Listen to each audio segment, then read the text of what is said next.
afternoon. Welcome back to Lowell Park for the final time in the regular season. It's the final home game on the Cotuit Kettleers regular season schedule, and it comes against the already clinched division champion Falmouth Commodores, who split a doubleheader with Hyannis yesterday. It was a win and a tie that won them the division. Meanwhile, as we take a look at the playoff picture before we get into our usual recap of last night's game and scouting report of the visiting team, Cotuit and Wareham, they've already clinched the 2 or 3 seed, so they'll face off against each other in the first round this upcoming weekend. Home field advantage is still to be decided. Wareham's magic number for home field is 3. Any combination of points lost or points gained by Wareham that exceeds or equals 3, Wareham will be hosting the Kettleers in Game 1 on Friday. Falmouth has already clinched the 1 seed. They'll face Bourne. And Cotuit and Wareham. It was a little bit of a preview of the projected or the clinch series last night at Spillane Field, and it was a bit of a disappointing game, Ben. Just a couple of mental mistakes that really let Cotuit down. That's very well said, Josh. For 8 of the 9 innings played, Cotuit had the lead over Wareham. It was really that one inning. It was the bottom of the 5th.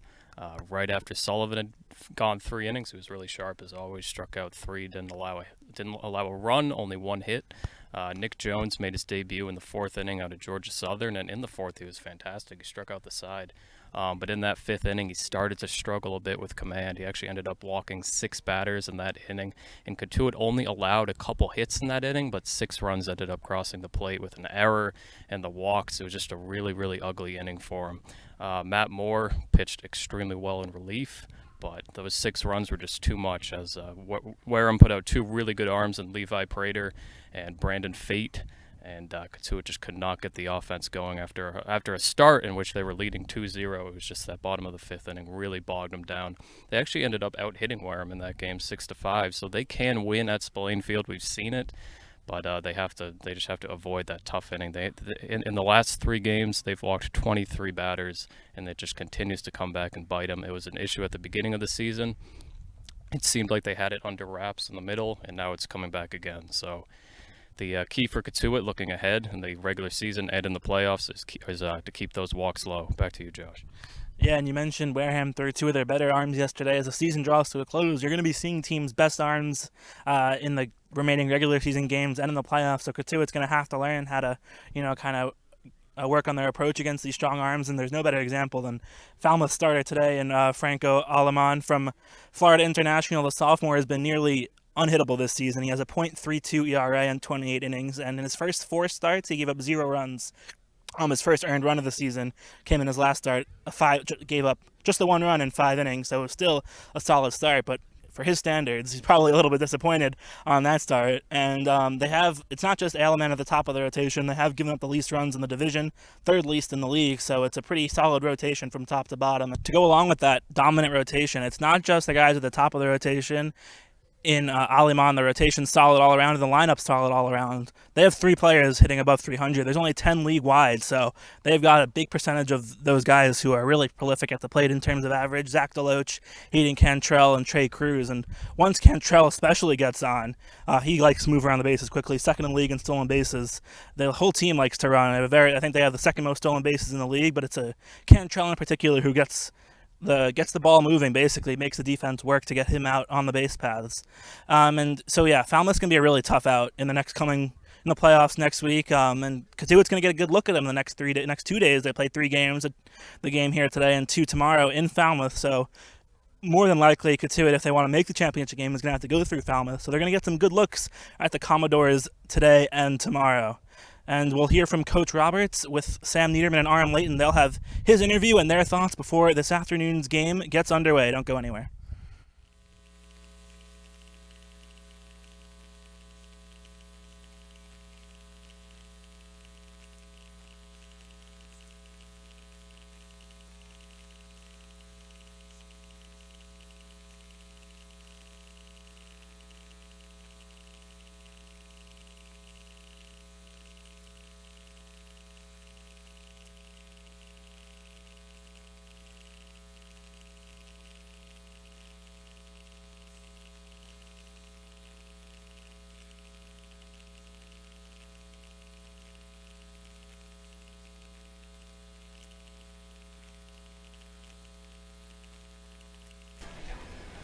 Welcome to Lowell Park on a Tuesday afternoon, a matchup between the Commodores and the Kettleers. Aram Layton alongside Sam Niederman. Sam, final home game of the regular season. It's gone so fast. After this, a doubleheader at Falmouth, and then it's playoff time. It's unbelievable. We've made it down to the final stretch. 3 more games to go for Cotuit. We've got a little mini 3-game series against the best team in the entire Cape League with the Falmouth Commodores. These guys have been on a roll. 13 wins in their last 14 games. They already clinched the Western Division Championship last night. They're feeling good about themselves, and Cotuit has got to find a way to go back to the drawing board and fix a couple of things before it really matters on Friday. Feeling good about themselves indeed are the Commodores. 8-1-1 in their last 10 games. They have been a tough team to beat. 25-13-2 on the season. That's best in the Cape League. They're 52 points edge Chatham in the East Division by 4 for the most in the entire Cape League. The Kettleers not quite so hot, just 3-5 in one-run games coming into this one, and they have not been able to do too well the last few games, coming off of a pretty ugly loss at Wareham yesterday. It was ugly. It was sloppy. There were a lot of things that went wrong in all key facets of the game for Cotuit. It started on the mound. A lot of walks, 9 of them in total, and of course a disastrous 5th inning which featured 5 walks. All 5 of those runs came in to score on an inning that produced 6 runs for Wareham on just 1 hit. You're not going to win many games when you're giving out that many free passes, and Wareham basically got a free ride in every facet yesterday. 2 base running mistakes that resulted in outs for the Kettleers, and a couple of errors that produced the 7th run of the day for Wareham as well. Just not a very tight and clean performance from Mike Roberts' side, and they've got to iron out those issues before the postseason begins. You hit the nail on the head there, Sam. It was ugly in all aspects of the game, but the control had to be the most glaring issue. 23 walks in their last 3 ball games. That is tops in the Cape League, and they lead the entire Cape League in walks as a pitching staff as well. Not a recipe for success if you're the Kettleers, but they're trying to bounce back today. Trey Holland on the bump, a guy that throws a lot of strikes, a southpaw that doesn't throw too hard, but might be the right changeup here they need. Holland has been really good, Arm. I've liked him in his first couple of appearances. This is a guy that's in Cotuit for his 2nd year in a row, another back end of the year ad, and Mike Roberts might need him, definitely needs him today. He could need him in the postseason, given how the Kettleer pitching staff has thinned out over the course of the last week. His last start, superb. 5 scoreless innings at Brewster, only allowed 4 hits, didn't walk anybody, and struck out 7. A big-time change of pace guy, and he could be the kind of just reset button that the Kettleers need on the mound. So he will get another chance to start a ball game. He's making his 3rd appearance today. As Sam mentioned, the dazzling start over at Brewster, what ended up being a pitcher's duel, and he ended up picking up the short end of the stick there. The Kettleers could not put any runs on the board against Mason Black and Sean Fisher, 2 of the best arms that Brewster has, and now they face a Commodore pitching staff that has been pretty good, Sam. Yeah, Falmouth's pitching staff has been their bread and butter. That's why they have won 25 games on the year. That's why they're the regular season division champions. A 3.38 earned run average for this club. They don't walk anybody. That's what makes them so good. They've walked the least amount of batters this season with 105. They control the ball in the zone, and they find ways to get outs. They have a tremendous rotation. We'll see Franco Alimon today. We've seen Nick Nastrini in the past, and they've got a really fine bullpen with a lot of good talents, too. And Alimon has probably been the toughest arm in the entire Cape League over his last 5 starts. Listen to these numbers. 2-0 with a .32 ERA in 5 starts, 28 innings, 23 strikeouts, 22 hits. And as you said, Sam, the control, the most impressive part, only 2 walks on the summer. His last start at Wareham, he gave up his only run of the summer in 28 innings. He went 5 innings against the Gatemen, gave up 1 earned run and 4 hits, and struck out 5. How about that? Just 1 earned run in 28 innings for Alimon. Dude's a monster. He's put the team on his back. You don't see too many pitchers go 5+ innings in summer ball, but we've seen him go 6 and 7 a couple of times this year. And it's been a really fun ride for him. He's an all-star in every sense. He has not pitched less than 5 innings in a single start this entire season. The Kettleers right now are actually doing their team MVP announcement, so they do an MVP for both a position player and a pitcher. And surprise, surprise, the MVP for the position players is Nick Gonzalez. I don't think that shocks anybody in the crowd or listening right now, and he's been fantastic all year long. And I don't think the pitcher will be much of a surprise either. Sean Sullivan accepts his reward, and he pitched a couple of strong innings yesterday, 3 actually, and just continues to be the ace of this staff. He's going to be the ace. It'll be interesting to see if he pitches in Game 1 on Friday of the postseason or in Game 2, which would potentially be a home game. Regardless, he's going to give the Kettleers a really good chance to win.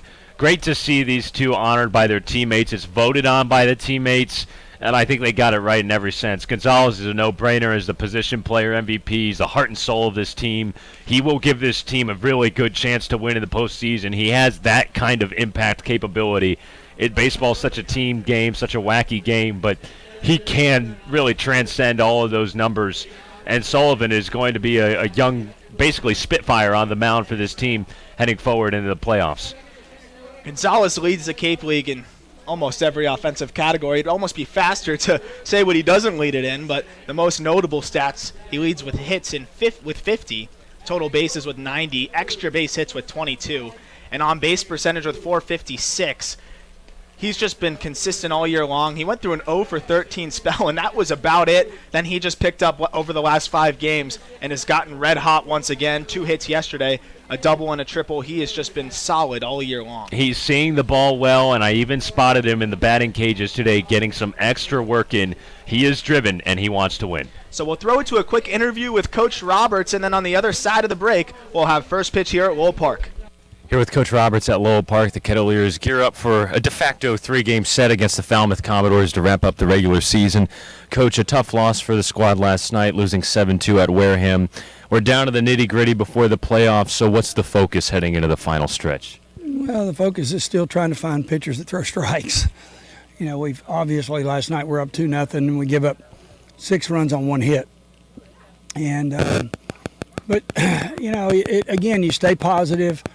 Today we came out early. We struggled throwing people out from behind the plate this year, and we worked some with Kessler and Cody, and you just keep trying to do the little things, because in the playoffs, many times it's going to come down to one play, one pitch, one stolen base, one clutch base hit, and so you just, you know, you don't really change. But I think this year has certainly been different in the last 2 or 3 weeks because we've played every day and nobody's had any days off. And you got to give credit to Falmouth. You know, I'm not sure where all their pitching's come from, but they've pitched really well over the last 2 weeks. Going back to our catching, what's the key in throwing runners out and just being a strong defender back behind the plate? Well, it's really as I told him today, being a small guy. Being a small guy behind the plate, and that means that, you know, you catch the ball inside and not reach outside for it. Your feet shift like you're dancing, and you make your throws with backspin to second base. And it takes a lot of practice. It takes a lot of work. It's like a hockey goalie or a lacrosse goalie. I mean, it takes a phenomenal amount of practice. And the thing is, the ball's not sitting on a tee. It's being thrown to you. You call a certain pitch, but it goes in a different area. You got a base runner. You got to be able to catch and shift and transfer the ball quickly. So it's a tough position, but we can still do better with it, and I hope we will in the playoffs. Who is somebody that you learned from while you were playing as a catcher? Well, my kind of hero was Johnny Bench, really. Before that, it was Roy Campanella when I was really small with the Brooklyn Dodgers, but then he had an accident, was paralyzed, and then Bench came along and kind of changed catching a little bit, but he was so accurate with his throwing motion. And then after that, I watched Thurman Munson a lot. He was killed in a plane crash, and you know, you just kind of pick up different catchers as you grow and come along, as I did as a high school or college player, pro player, and then a college coach. So, yeah, you take a little bit from everybody, but one thing I've learned is if you've never squatted back there, it's really tough to teach. And a lot of college guys do not have a lot of college programs do not have a former catcher on their staff, so they're trying to find somebody to learn from that's not on the staff. And so sometimes you know, our catchers come in very mechanically sound, and sometimes they don't. The thing I love about Cody and Colton is that fact that they both have a great desire to be a good catcher. You know, their effort is beyond what a lot of people would give, but mechanically they've still got a ways to go in receiving the ball as well as blocking the ball. Trey Holland threw a lot of strikes in his last outing against Brewster. He was really good and effective. A soft-throwing lefty, how do you have success against a really good offense like Falmouth without having that wipe-out stuff? Well, again, I think you go back to pitchers, Jamie Moyer, who spent 25 years in the big leagues. You go back to Tommy Glavine, who's in the Hall of Fame. None of them had wipeout stuff, but what they do is they change speeds. They do what I call rocking chair the hitter. They front foot, back foot. They rock them back and forth. They change speeds. They never throw the same pitch twice in a row, and they stay ahead in the count. The second part of that is when you have a soft-throwing left-hander in particular, like Trey, is you have to set your defense really well. The ball is going to go more into certain spots off a soft-throwing left-hander. And so, for example, if we're playing a shift with a righty, we're going to be deep in the shortstop hole. Second baseman's going to be probably on the shortstop side. And, most of the balls are going to be pulled. They're going to be pulled. And we want to throw actually into the shift, not away from the shift. At Brewster one time, we had a 1-2 count, and they called a fastball away and hit a ground ball right through the second base hole. And we're talking in the dugout saying, no, wait a minute now. There's nobody playing defense over there, so we don't want to throw over there. We want to throw into the defense. And it's really fun for somebody like Trey to be on the mound. It's a whale of a challenge for him with all the really good hitters in the Cape League, but it's also fun to try to align our defense and see whether or not we can play this kind of game of cat and mouse a little bit and see who wins it. All righty, a little cat and mouse. Sounds like a good plan, Coach. Stay hydrated today, and thanks for your time. Without a doubt. Thanks a lot. Okay. Thanks, guys. Umpires meeting at home plate, getting ready to conclude. The teams return to their dugouts after the national anthem, and we'll get ready for both teams to take the field. The Kettleers, of course, taking the field first, but before that, we'll have the first pitch here at Lowell Park by the Cape Cod 5.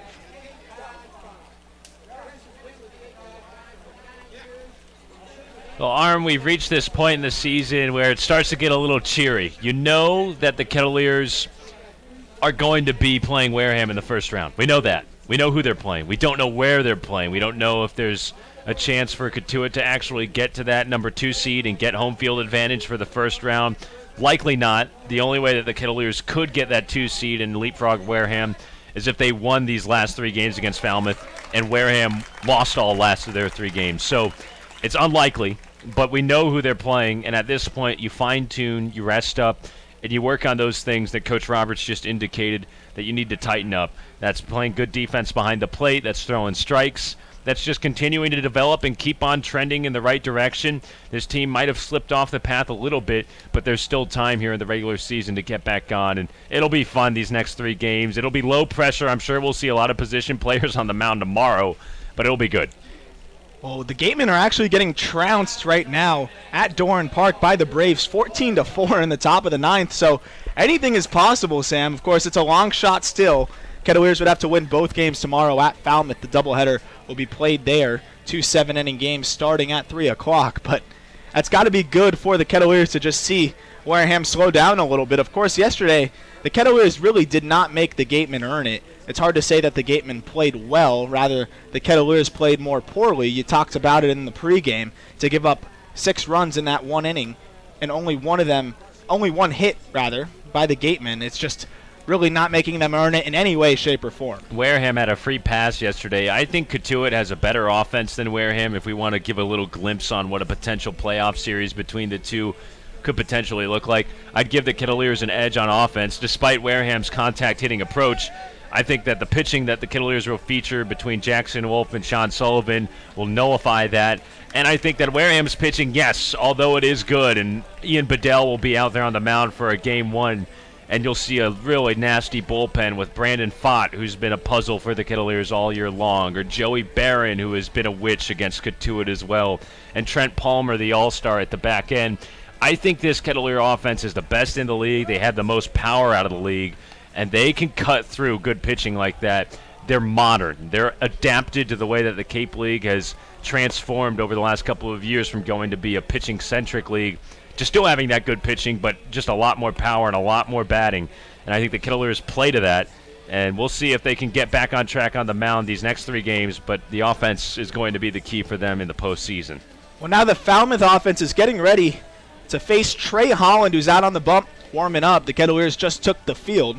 Holland making his 3rd appearance of the season, his 2nd start, and as Sam told you earlier, his last start at Brewster was dazzling. 5 innings, no runs, 4 hits, struck out 7 and walked nobody.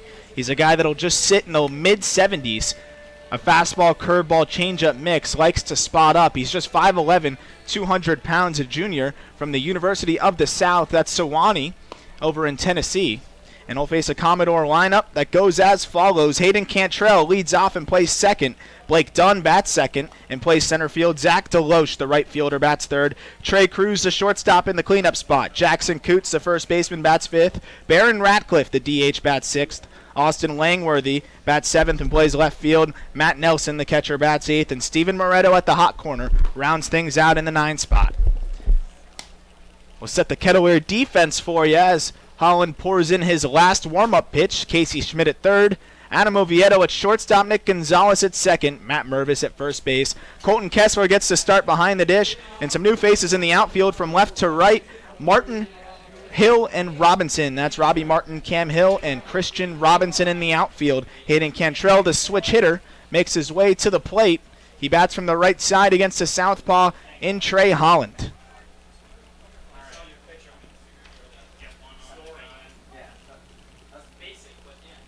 First pitch from Holland is swung at and fouled away by Cantrell.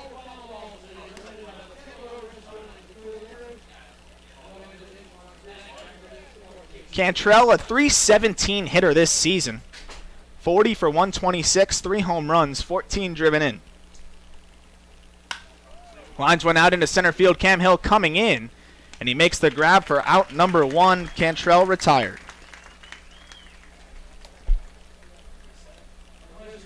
That brings up Blake Dunn, the outfielder from Western Michigan. Just a .227 hitter on the season. Hit his 2nd home run, though, in yesterday's doubleheader against the Harbor Hawks. It was a grand slam in the first of the 2 games. He finished that game 2 for 5 with the 4 RBI. First pitch to Dunn is flared out into right center field, and sinking, it'll fall in front of Robinson for a base hit. Well, we just saw the first shift applied by the Kettleers on the infield. Coach Roberts dialed up 3 on the left side, and Dunn sends an opposite field fly ball into the right center gap. Nobody was going to be able to defend against that, and it's a 1-out single. Landed in no man's land there, right around shallow right center field between Hill and Robinson. And now it's Zach Deloche, the right fielder, who bats third today and leads the way for Falmouth in nearly every offensive category. Deloche hitting .344 this season. That's second in the entire Cape League to only Nick Gonzalez, who stands at second base for the Kettleers. Holland comes set, a long look at first, kicks and deals, a breaking ball, strike 1. Deloche 43 for 125. He's also slugged 5 home runs, driven in 21 runs, and has 14 free passes as opposed to 29 walks. He has been one of the best hitters in the entire Cape League and one of the most consistent. Middle of the infielder playing a double play depth. It's 0-1 on the 3-hitter. Pop up to the infield. Should be Oviedo who bags it. He does for out number 2. So Holland bounces back and retires Deloche. And now he'll get the cleanup hitter Trey Cruz, the shortstop. Cruz from Rice University. And Houston, Texas decided to stay home to play for Rice. A .306 hitter this season. 3 home runs, 21 driven in.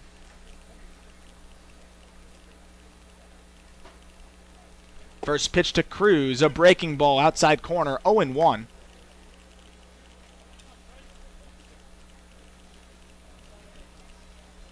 Cruz bats from the right side, rocking the stirrups, high socks.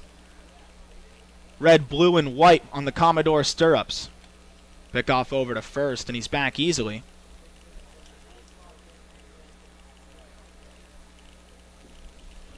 Duncan Motor there at first base. He has 13 stolen bases on the season, second on the team to only Hayden Cantrell. He's on the move, on the pitch, and it's flied out to right field. Back is Christian Robinson, and he makes the grab for out number 3. So one runner reaches base. It's Blake Dunn on a single. He's left on first, and Holland's able to get out of the first. We'll go into the bottom of the first inning. Kettleers get their first look at Alamon, the pitcher for the Commodores.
This turn here in the bottom of the first, they face Franco Alamon, the right-handed pitcher from FIU.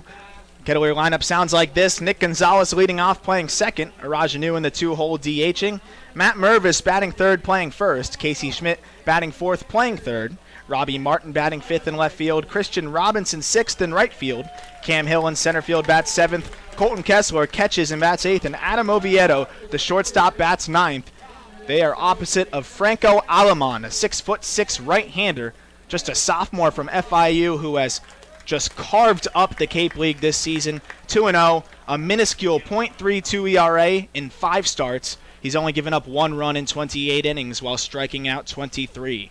Nick Gonzalez stands into the batter's box ready for the first pitch. It's a fastball that misses up 1-0.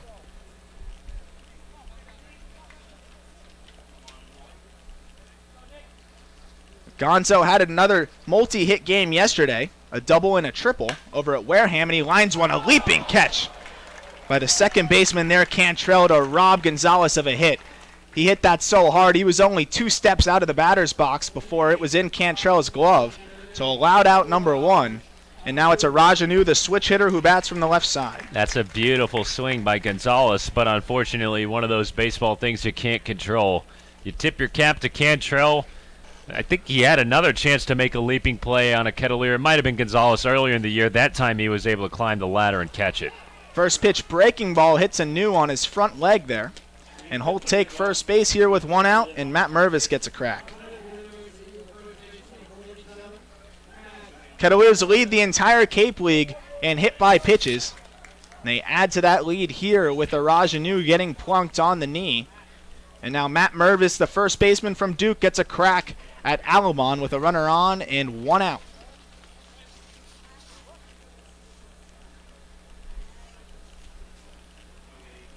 First pitch to Mervis is crushed out into right field. Going back is Deloche, and it's out of here, over the wall, and that thing snuck out of here in a hurry. A line shot from Matt Mervis that just stayed on a line. That never got higher than about 30 feet off the ground and just went right into the trees. No shot for Deloche there. And Matt Mervis gives the Kettleers a lead, 2-0 here in the bottom of the first. A blast to right center field. Wow, he rocketed that thing. That got out in maybe 3 seconds.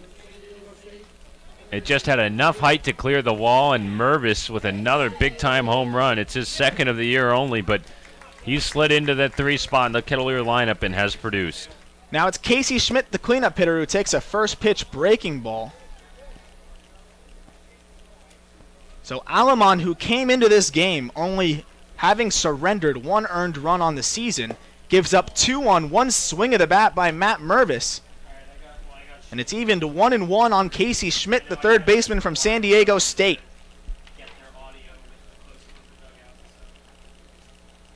The 1-1. Breaking ball he lays off of 1-2, or 2-1 rather. Schmidt, a .246 hitter. Second on the ball club with 31 hits, 5 home runs, 6 doubles. The 2-1. That fastball just misses off the plate away. It's 3-1. Schmidt saw his 18-game on-base streak come to a halt yesterday at Wareham. He went 0 for 4. He chops a 3-1 fastball foul. Not happy with himself there. He thought that was a pitch he could handle, and that makes it full 3-2. Robbie Martin, the outfielder from FSU, waits on deck. Full count to Casey Schmidt, the payoff pitch. Another one nubbed foul, this time on the first base side. Alamons ran it up as high as 92 in this inning so far. Mervis had no problem turning that around and lining that out of here to right center field. And that was one of those home runs that you did not think was going to get out, but it just showed no signs of slowing down. And like you said, Sam, maybe 3 seconds it took to get over that wall. 3-2 again, a check swing on an up-and-in curveball. Yes, he did, says Bill Julie, the first base umpire, on a borderline check swing. But that's out number 2, and now it's Robbie Martin.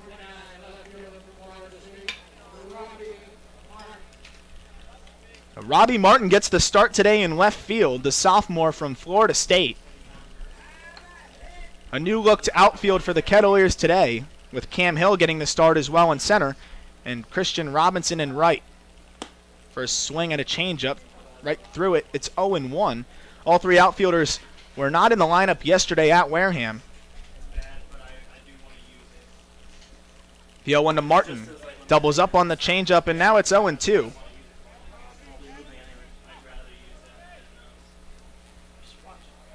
Martin just 4 for 21 this summer. Trying to stay alive here, 0-2. He flares one, should be playable for the third baseman Moretto. He grabs it in foul territory for out number 3, but not before the Kettleers draw first blood. A 2-run liner that got out of here in a hurry to make it 2-0 in favor of the Kettleers, and we'll go into the second inning. Trey Holland back on the bump with a lead.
Middle of the order here against Trey Holland, it's Jackson Coots, who swings at the first pitch, a 69-mile-per-hour breaking ball. He fouls it away.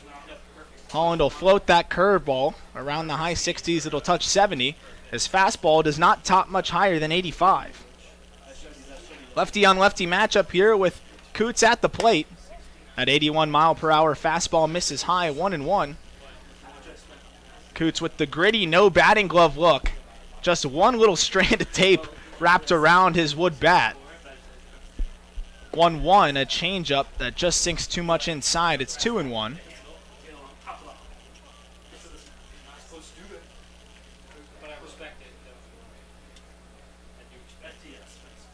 Coots ahead the pitch. Another foul ball on a curveball. And it's 2-2 now to the first baseman. On deck, Baron Ratcliffe, the DH, then Austin Langworthy, the left fielder in the hole.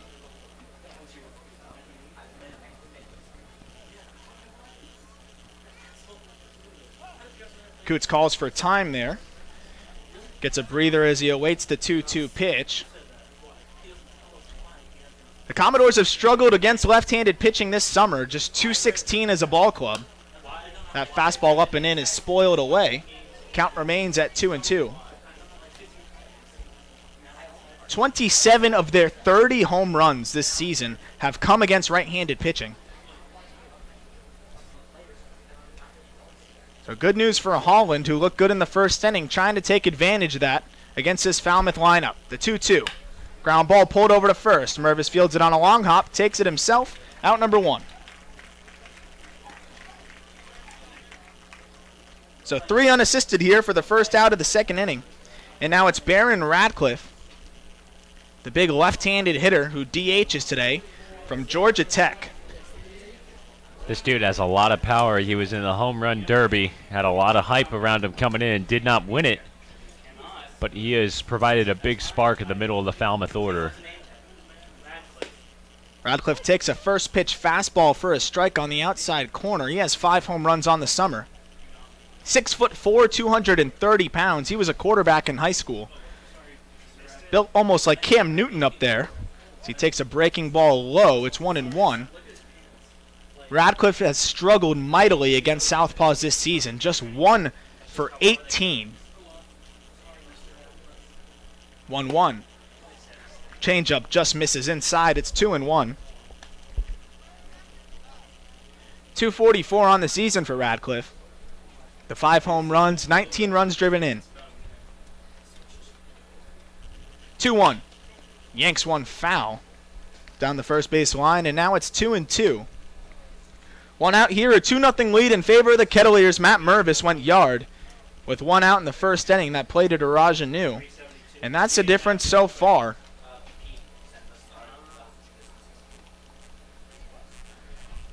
Another 2-2 count, this time on Radcliffe. The pitch, swing and a miss, blew a fastball by him. And 2 away here in the second inning, and now it's Austin Langworthy's turn to try and extend it. Gotta love the confidence that Trey Holland has on the mound early for Cotuit. He's just being himself out there and going after guys. Austin Langworthy from the University of Florida, an outfielder, will be a senior this coming spring. 5'10", 190 pounds from the left side, and another guy that has just struggled all season long against left-handed pitching. But he lines one into center field, a base hit. So he extends this inning here, and that's Langworthy's 3rd hit in 16 at-bats against lefties. Comes up with 2 outs here in the second inning.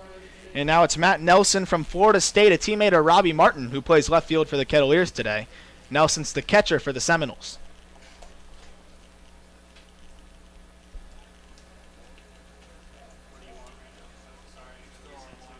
Nelson has struggled this season, just 139. That's 5 for 36.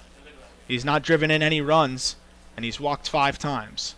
Easy pickoff over to first, nothing doing.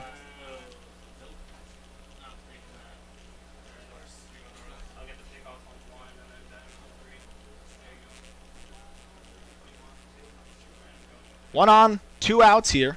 The 8-hitter Matt Nelson awaits the first offering. It's a changeup that misses away, 1-0. Nelson has split time behind the dish with Troy Clonch, who gets an off day today. Clonch has started 18 ball games this season. Another pickoff over to first. Nelson making his 13th start. Both have struggled at the plate. Clonch hasn't been much better, just hitting 200, 12 for 60.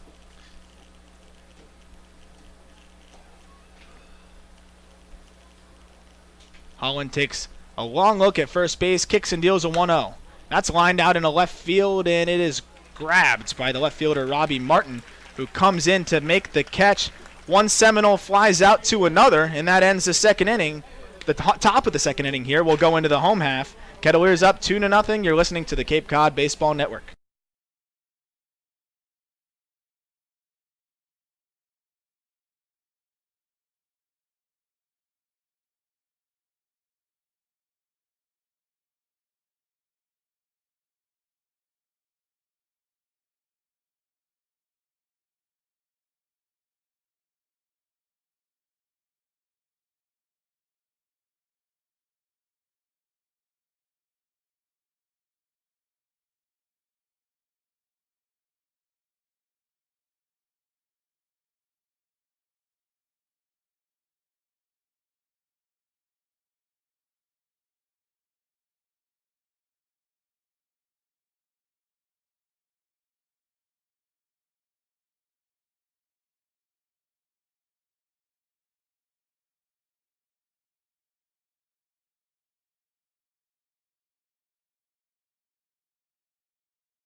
Six, seven, eight here in the second inning for the Kettleers. It's Christian Robinson, Cam Hill, and Colton Kessler. Robinson leads things off, the left-handed hitter from Stanford University. Takes a look at the barrel of his bat, actually around the handle. It's that little eye test, a little eye trick that they do at Stanford. Looks at two little dots to focus on his... Oh, he grounds one out to first base. I don't get to finish the description of it. And he takes it himself for out number one. So finishing that thought on Robinson, he looks at two little dots on his bat that they implemented, Sam, at Stanford. And we were talking about it before the game. It's a pretty cool little tool to get your eyes locked in because it is so hard to track a baseball up there at the plate. Yeah, when you got 95 coming at you, that's one way to simulate it before you get ready. It's always funny whenever you're talking with people and they discount the amount of skill that it takes to play baseball. And sure, you could just be a big burly guy, and if you could turn your hands and get lucky on one, yeah, you might be able to hit a home run. But 95-mile-an-hour fastball coming right at you, good luck. First pitch fastball is fouled away. It's 0-1 to Cam Hill. Yeah, 90-mile-per-hour fastball reaches home plate in 400 milliseconds. So you can do the math there. That's pretty quick. The 0-1 to Cam Hill. Plunks him in the back. What do you know? Cam Hill's hit again, and a Kettleer reaches base on a hit by pitch. It's the 8th time this year that Hill has been hit by a pitch. He was hit by a pitch on Saturday against Chatham. Him and Nick Gonzalez are both magnets, and this guy just stands in there and wears it. So the speedster reaches base. He leads the Kettleers with 10 stolen bases. He's only been thrown out once, 10 for 11 on the season.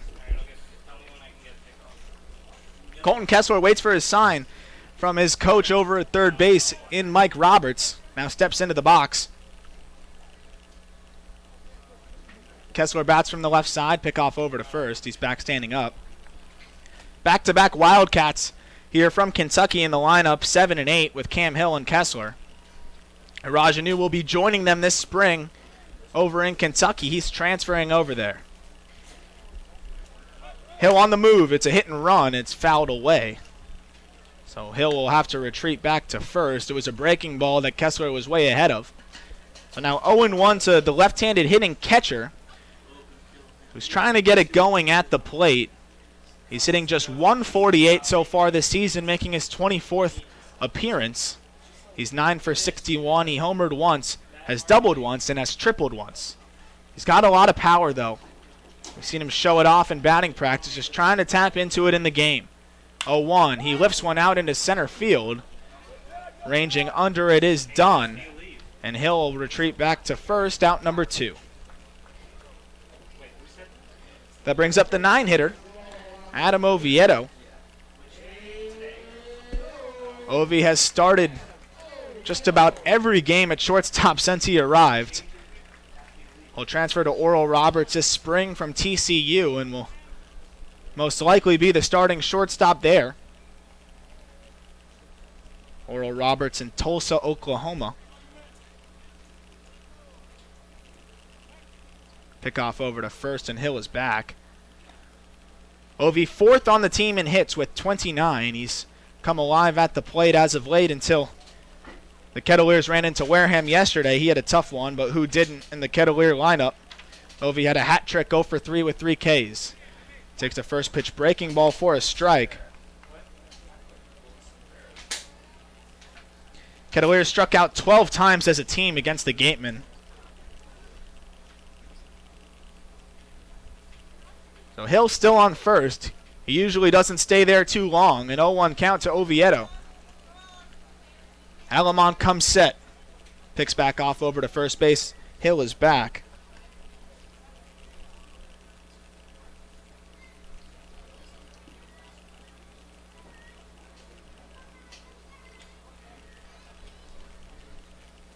Alamont keeping tabs at Hill at first base. An 0-1 count to the 9-hitter in Adam Oviedo. And it's in the dirt and gets past the catcher. And Hill will coast into second base. He's now in scoring position. With 2 outs here in the second inning, Kettleers threatening to add more. It's already 2-0 thanks to a 2-run shot from Matt Mervis back in the first inning.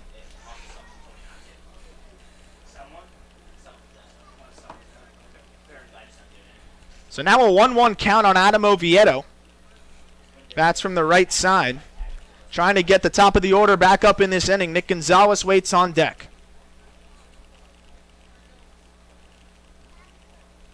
The 1-1. Fastball misses up and out. Now it's 2-1.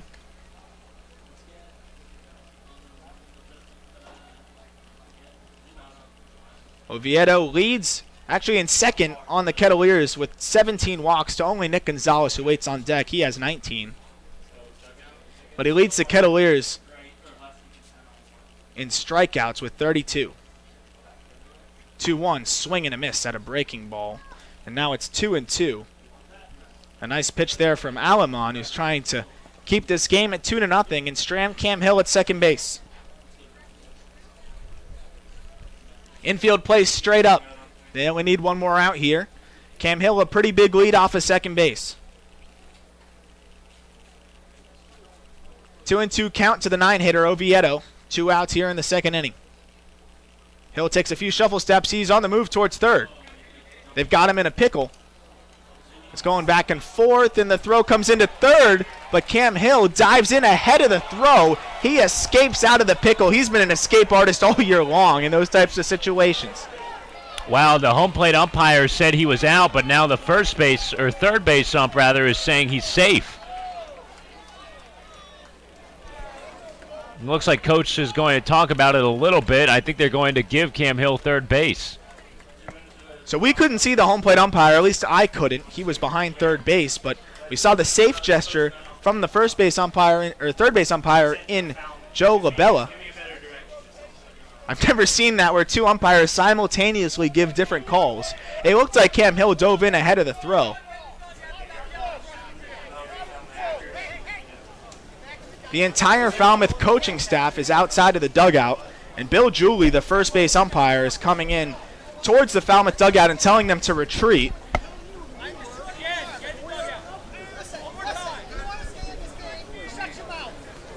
And Bill Julie, you can hear it picked up on the crowd mic. He tells the Falmouth bench to shut their mouth. We got Jeff Trundy, who's still talking with the home plate umpire, Doug Isham. It was Isham who came up to third base during that rundown, and he called Cam Hill out, but the third base umpire, Joe LaBella, came in and said, no, he's safe. From my vantage point, it looked like Hill was clearly safe under a high throw and a tag from Moretto.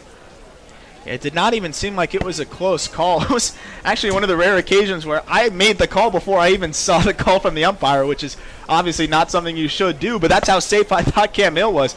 I didn't even see the tag come down until way later. And then we did see the safe call from Joe Labella, the third base umpire. That was followed by Doug Isham calling him out right behind him. So Jeff Trundy's not giving up here, still going back and forth with Isham. And now they walk towards the Falmouth dugout together, and they stop at home plate to share a few words back and forth. Isham pretty calm compared to some of his other members of his coaching staff that were out on the edge of the dugout yelling, barking at all the umpires. Isham just conversing.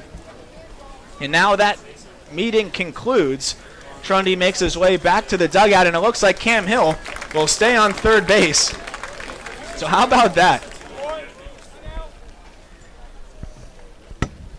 So now Cam Hill stands on third, a 2-2 count to Oviedo.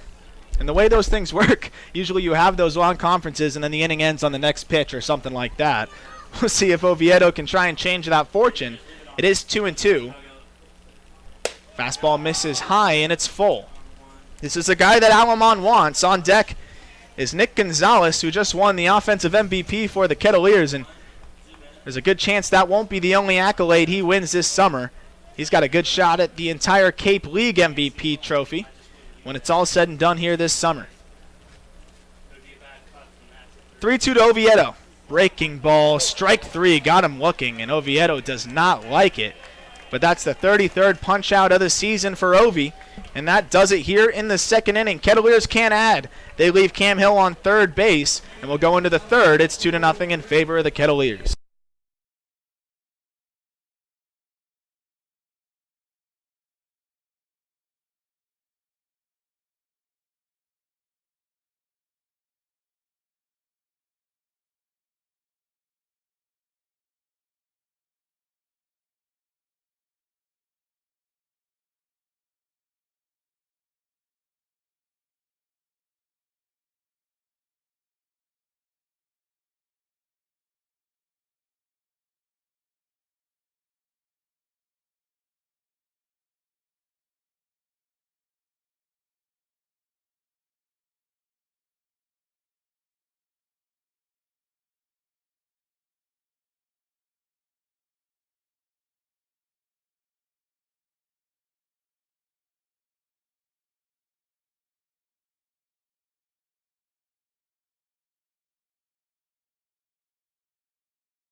Cotuit Kettleers up 2-0 on the Falmouth Commodores. We are in the top of the third inning. Cotuit's back in the field. Trey Holland on the mound for his third inning of work. Opposite 9-1-2 in the Falmouth order. Steven Moretto, then back to the top with Hayden Cantrell and Blake Dunn. Glad you're with us on a Tuesday in Cotuit. Sam Niederman and Arm Layton in the Arnold Mycock building. Our entire media crew with us as well. Jacob Cohen and Josh Rothstein, our producers. Caleb Kaufman, our SID extraordinaire and social media manager, also hanging out. 2-0 Cotuit. Steven Moretto, right-handed batting Canadian third baseman, takes a curveball from Holland for a strike. Kettleers shift the infield with three on the left side. Gonzalez joins Oviedo and Schmidt. Mervis, the Lone Ranger, on the right side. Holland's 0-1. Change up down and away. 1 ball and 1 strike. Moretto, a .205 batter. 3 home runs and 12 runs batted in. 2-0 Cotuit in the third. 1-1. Off-speed pitch, hammered in the air to deep right field. Robinson jogs under it for out number 1. 1 man down in the top of the third. Nobody aboard. Kettleers holding a 2-0 lead against Falmouth. Back to the top of the Commodore order. Here's Hayden Cantrell, all-star second baseman out of Louisiana Lafayette. 0 for 1 today with a fly out to center field. Kettleers keep the shift on the left side. Mervis alone on the right side, and Cantrell takes a fastball on the outside corner for a strike. Holland efficient in his first time through the Falmouth order. He only allows 2 singles. Cantrell bunts it right side. Another beauty. Hayden Cantrell with a bunt single against the shift to get on base with 1 out in the 3rd. We've seen that happen a couple times this season, and that is just baseball acumen right there. He sees the big gap at second. It doesn't matter how hard you bunt it. You just got to get it past Holland, the pitcher.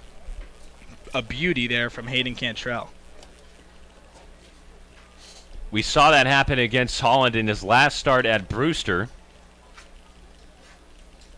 Brewster was able to take advantage of the Kettleers shift against the left-handed batter.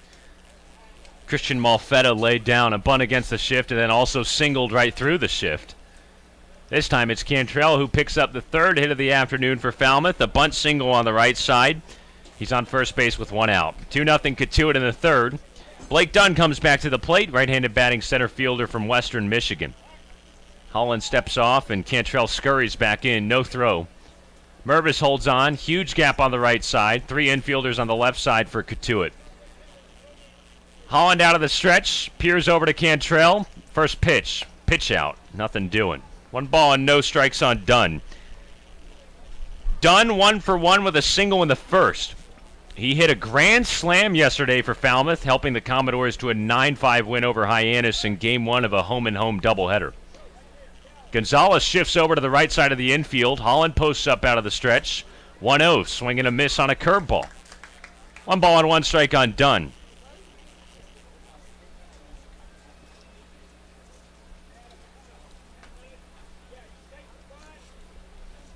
Coach Roberts barking out instructions from the 3rd base side. 2-by-2 on the Kettleer infield now. Mervis holds on Cantrell.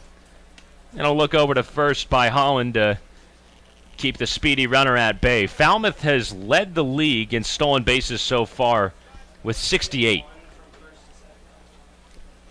Cantrell, 17 of them. Holland stares that way. 1-1 pitch. Curveball just on the bottom part of the zone for a strike. 1-2 now on Dunn. Dunn has 13 stolen bases at the plate.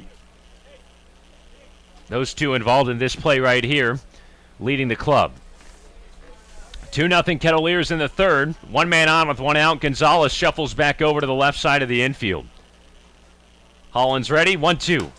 Fastball fended away foul on the right side. Dunn chased it and just stayed alive with a 1-2 count. Cotuit in the home white unis, trimmed in maroon. Pinstripes as always with the maroon caps.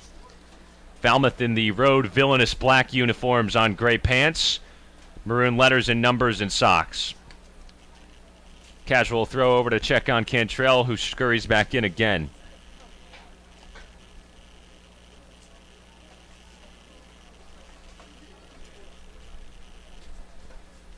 Three on the left side of the infield for the Kettleer shift. Cantrell on the move, pick over to first. Mervis recovers, now throws to second, and Cantrell dives in under Gonzalez's tag just in the nick of time. Well, Cotuit had him. Holland threw it over to first. Cantrell just a little too antsy to start his motion over to second. But Holland's pick to first was a little high for Mervis, who had a little trouble on the transition to relay it on to Gonzalez, who despite a swipe tag was not able to get the runner, and Cantrell's in there for his 18th steal of the year.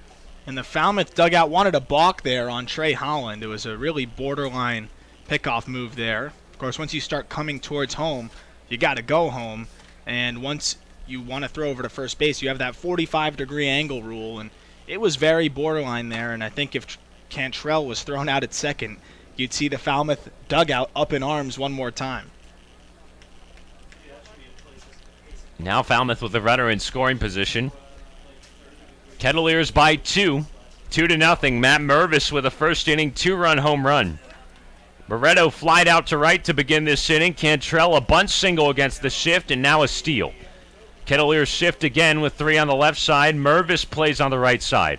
Cantrell off to the races. 1-2 breaking ball in the dirt. Kessler's throw nowhere close.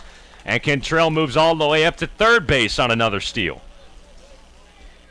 That was all on the jump there. Kessler had no chance. He was going on the first move of Holland, and the slow leg kick was just enough for him to get to third base, no problem. 79 miles an hour, just a little low and away. It's a 2-2 count now to Dunn. Cantrell on third base, infield in, and shifted still. 2-2. Changeup fouled back. Dunn stays alive. Dunn from Western Michigan.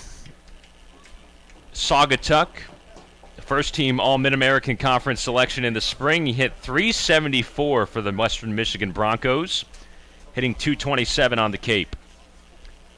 Infield in, 3 on the left side. One man on third with 1 out. Holland misses away with a breaking pitch. Full count.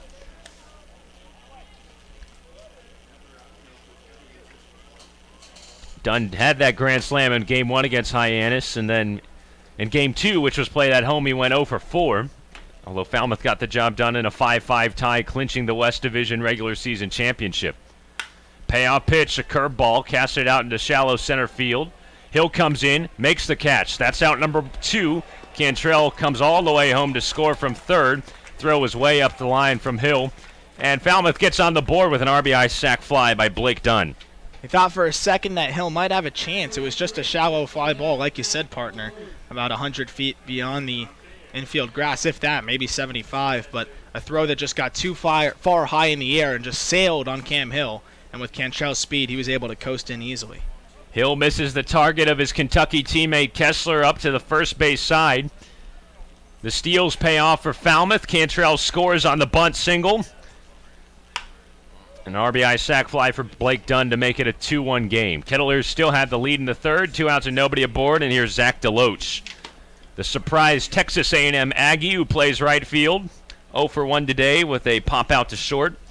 Second in the league in batting behind Nick Gonzalez, a .344 hitter. He's spearheaded a 3-headed monster at the top of the Falmouth lineup with Cantrell and the man on deck, Trey Cruz, all hitting over 300. 0-1 fastball, right at the knees for a strike. 0-2. 2-1 Cotuit. Dunn's sac fly has cut the lead in half for Falmouth. The Kettleers have 3 infielders on the right side against a left-handed batting DeLoach. Schmidt patrols the left side on his own. Oviedo plays straight up the middle on the right. Holland winds and delivers. 0-2. Fastball framed by Kessler, just off the chalk. 1 ball and 2 strikes. It is a hot one in Cotuit. Sun's beaten down to the tune of 88 degrees, and it feels like 97. Here's a 1-2. Fastball just a little tight. 2 balls and 2 strikes on DeLoach.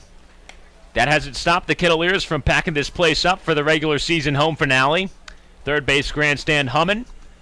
First base grandstand a little more exposed to the sun with not as many fans, but a great turnout nonetheless. 2-2. Breaking ball, twisted foul on the first base side. DeLoach keeps it going. Kettleers up 2-1 with 2 outs and nobody aboard in the top of the third. 2-run home run by Matt Mervis, the difference. Cotuit keeps the shift on the right side. Schmidt plays all the way back where the shortstop would normally be on the left side. 2-2 again. Breaking ball crushed out in the air, right center field, and that hooks out foul. Just beyond the Falmouth bullpen. And we'll do another 2-2 pitch for DeLoach.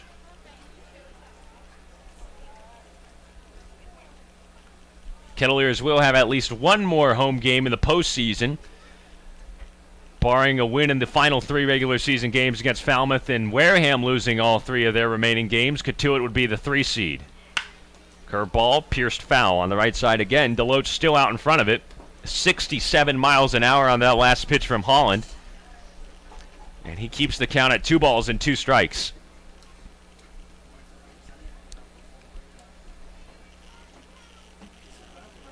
(2-1) Cotuit. Falmouth has 1 home in this inning. Base is empty with 2 outs. Holland to the plate. Curveball down and in at the shins. DeLoach has worked a full count.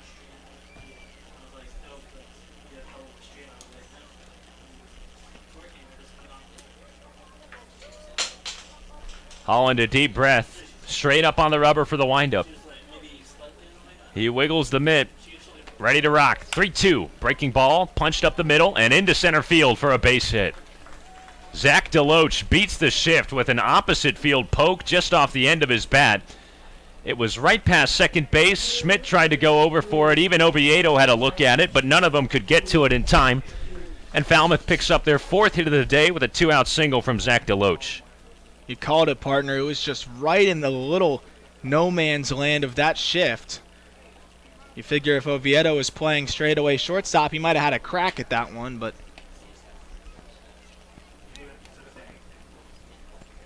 even Holland had a little bit of a look at it, too. It was not hard hit. Just a feathery little fly that went into left center field, and that gives Falmouth a runner on with 2 outs. Here's Trey Cruz, the cleanup batting shortstop from Rice. He takes a curveball outside. Kettleers 2 and Falmouth 1. Infield goes back to playing straight up. Oviedo on the left side, 2-2. Mervis holds on. 1-0 pitch. Slider on the outside corner for a strike. 1-1 on Cruz. He popped out to right field his first time up. Casey Schmidt shades a little more towards the line at third base. A big gap up the middle on the left side. Gonzalez straight up at second. 1-1. Curveball in the dirt. 2 balls and a strike on Cruz. An all-star, one of 8 all-stars for Falmouth. A lanky frame, plays the left side of the infield, has had time at both short and third this year. 6'2", 200 pounds, a native of Houston. DeLoach on first, held on by Mervis. 2-1 fastball, knocked back into the chain link fence. Even count on Cruz, 2-2. Second team All-Conference USA pick this past spring, Cruz. Played shortstop all year long.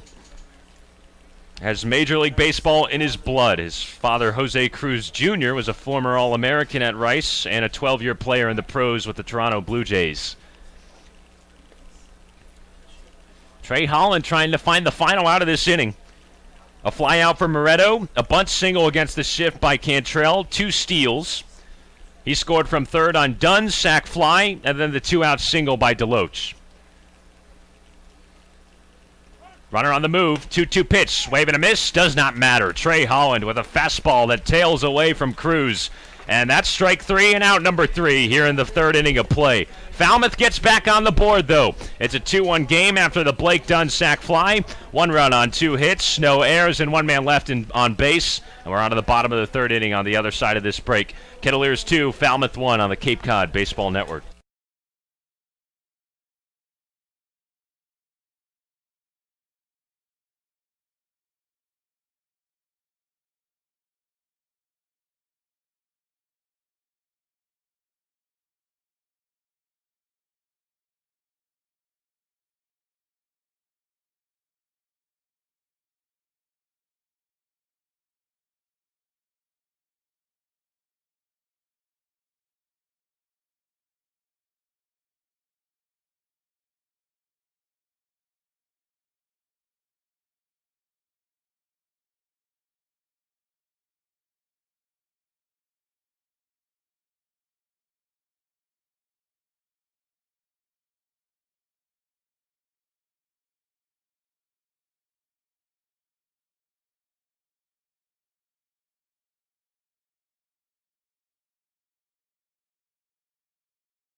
Gonzalez anew, and then Mervis against the big right-hander Franco Aleman. It's Aleman's 3rd inning of work. He surrendered just the 1 hit in the 1st inning, a 2-run bomb by Matt Mervis, and that's the difference for Cotuit's lead. Nick Gonzalez climbs back in and takes a changeup over the plate for strike 1. Gonzalez 0 for 1 with a line out to second base.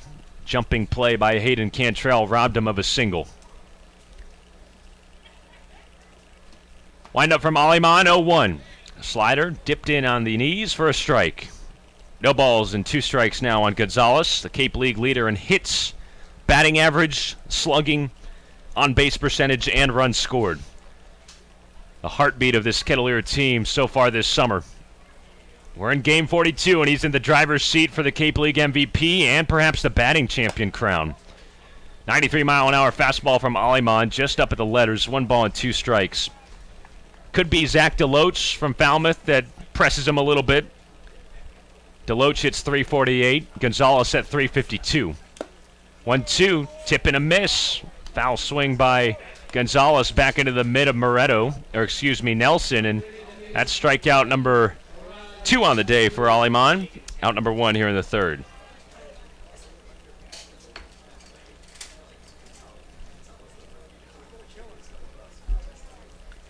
Franco Aliman beats Gonzalez.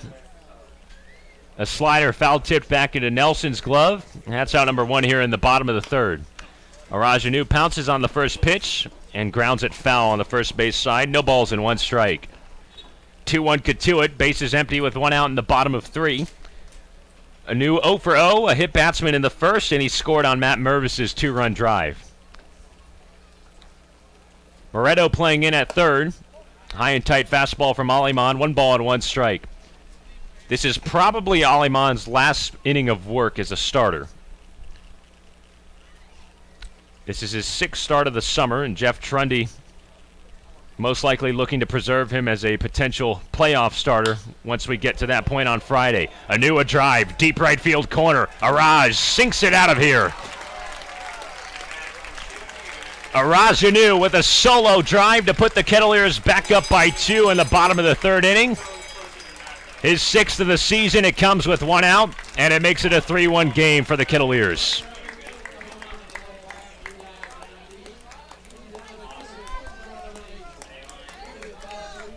Arajanu turns on a pitch from the right-hander Franco Aliman. It kept on arcing to the right field foul pole 320 feet from home plate. And it sank right into the Falmouth bullpen. And the Kettleers have opened up a 2-run lead on Falmouth again. Here's Matt Mervis, who has the other home run. He takes a breaking pitch low. 2-run shot gave the Kettleers the lead after 1 inning of play.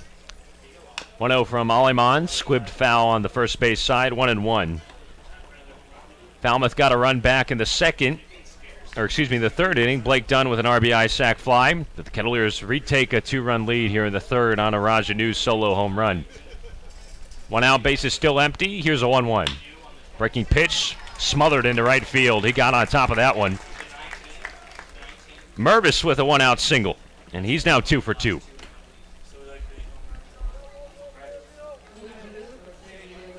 Mervis pulls another pitch. This time he hits it hard on the ground, and it got past Coots at first base, who dove to his right. Third hit of the Kettleer day. First one that's not a home run. And Mervis leads at first with 1 out for Casey Schmidt at the plate. 3-1 Kettleers, bottom of the third. Aliman out of the stretch. The first pitch to Schmidt, grounded on the left side. Backhand play by Cruz. He slings it over to second. Cantrell over to first. Did not get Schmidt, but they do get the leadoff runner. And Mervis for out number 2. Trey Cruz flowing to his right, able to make that throw off his back foot. A low sling with his right hand, and Cantrell was able to get to second on time. He was even able to flip it on to first to at least make it close against Schmidt. But it wasn't in time, and the trailing base runner reaches on a 6-4 fielder's choice. Kettleers keep it going here in the bottom of the third, avoiding the double play for Robbie Martin at the plate. Aliman out of the stretch. First pitch, a slider with a ton of zip on it in there for a strike. You could see that thing break from up here. A big right-hander out of FIU spins in strike 1. Kettleers 3-1 lead here in the bottom of the third. Breaking ball this time, Martin hammers it, but he hooks it foul on the right side. 0-2.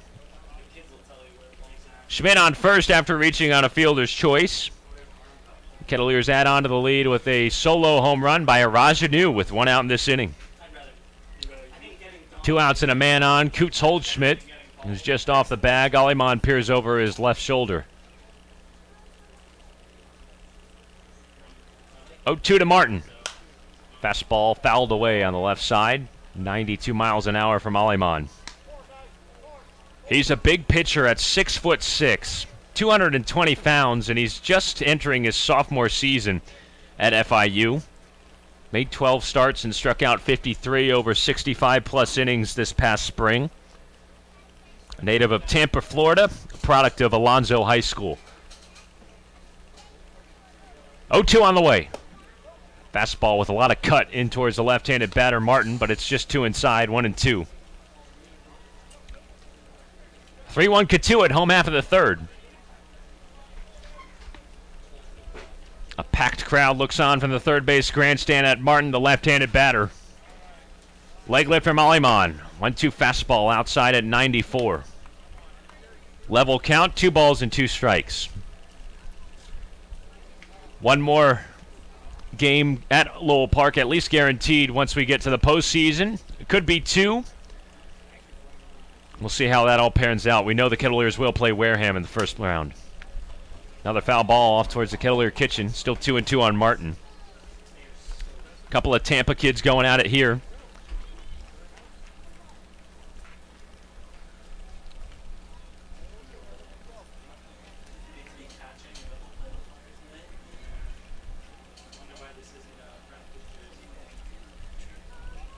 Schmidt on first with 2 outs. Kettleers by 2 in the bottom of the third.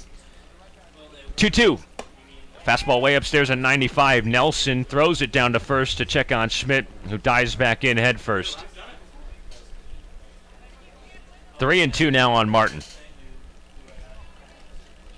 Arajanu's solo home run has doubled up the Kettleers' lead. It's 3-1 Cotuit. Martin out of Jefferson High School in Tampa. Aliman out of Alonzo High School from Tampa. Schmidt's on the move with a 3-2 count. Fastball zipped into the inside corner at 96. And Aliman wins the battle for strike number 3. Kettleers go down here, third out of this third inning, but Cotuit gets one more. Rajanu with a solo home run. 1 run on 2 hits, no errors, and 1 man left on base. And we played 3 in the books at Lowell Park. Kettleers 3, Falmouth 1 on to the 4th after this.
One.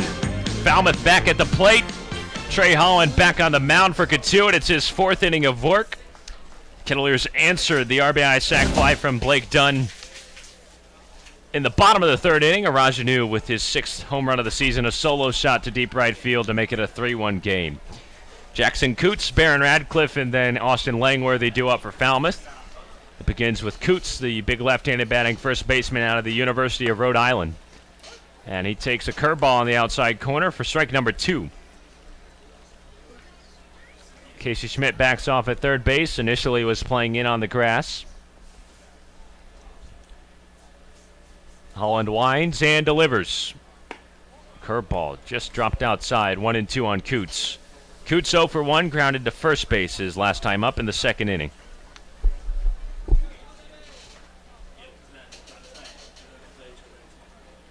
Holland shakes off Kessler. 1-2. Fastball high and in. Just at 81 miles an hour. It's a 2-2 count on Coots. Holland 5'11", 190 pounds. a product of Sewanee University. His hometown, Durham, North Carolina. Curveball low and in, full count on Coots. Grew up around Coach Roberts in Durham. Of course, Coach was a former North Carolina Tar Heel head coach for 20-plus seasons. Right in the thick of when Holland was growing up. 3-2. Breaking ball, fouled away on the left side. Coots stays alive. It's a hot one at Lowell Park, and we saw Holland at the Coop the other day picking up a gallon jug of water. I hope he drank all of it to stay hydrated for this start. He knew he was going to be starting today on Tuesday, and so far, 3 innings of 1-run ball. 3-2, broken bat foul on the third base side, and Coots' bat shatters all the way out of play into the first base grandstand. I've never seen a broken bat fly that far. Not only did it fly into the grandstand, it hit the back wall. Fortunately, the first base grandstand is empty because the third base grandstand has no room for that to land if no one gets out of the way. Fortunately, everyone's all right over there. Thank goodness. It's an aluminum grandstand on the first base side. The third base grandstand is much nicer. It's wood. It's very clean, almost rustic looking, but very pleasant to watch a game from. And you also have the sun to your back, and that's where all the fans crawl into here at LP. 3-2 breaking pitch away. Ball 4 to Coots. He's aboard with a walk in the fourth inning. Those broken bats are so scary because it's like a spear flying at you. You can't catch it. You just got to get out of the way, and that's where it gets really difficult in the field. Sometimes you got to try and make the play, but the bat's hurtling towards you. We've seen that happen in the big leagues a couple times. You got to decide whether you think you can dodge it and field the ball at the same time. Well, now Falmouth has a leadoff man on. 3-1 Kettleers in the fourth. Coots barely off first base in a looping throw from Holland to look over at him. All Coots had to do was move his ankle by a foot, and he was back onto the bag. Held on by Mervis tightly. First pitch to Barron Radcliffe, 72-mile-an-hour curveball. Right down Broadway for strike one. Radcliffe, the left-handed batting DH out of Georgia Tech. 0 for 1 with a strikeout back in the second. Cotuit positions the shortstop Oviedo at double play depth. Radcliffe jumps on one. It's on a line foul down the right field line. 0-2. Well, Coach Roberts said before the game he wants pitchers that throw soft like Trey Holland to just kind of keep them like a rocking chair back and forth at the plate. And he's given up some hard hit balls, but they're all foul, and he picks up the strikes doing so. He knows that they can't keep it fair. It's an effective way to pick up some strikes. 0-2, fastball popped up right side of the infield. Gonzalez barks for it and has it for out number 1. Keep him on the front foot and then put him on the back foot, and that's exactly what Holland did. He got the fastball after setting up Radcliffe with a curveball. Not much differentiation in those speeds as fastball hangs out in the low 80s, but when you're getting a variety of breaking pitches in the high 60s and low 70s, it is pretty hard to keep track of as a hitter. He referenced Jamie Moyer before the ball game, Coach Roberts did, and Jamie Moyer was a guy that didn't throw much harder than Trey Holland, if at all. Here's Austin Langworthy, who yanks over the top of a 66-mile-an-hour curveball for strike one. Jamie Moyer was a journeyman in the MLB. Hung around for a long time. Just retired recently. His final season was in 2012 with the Colorado Rockies. Curveball low to Langworthy, 1 ball and 1 strike. Moyer originally drafted in 1984, a 6th-round pick by the Chicago Cubs.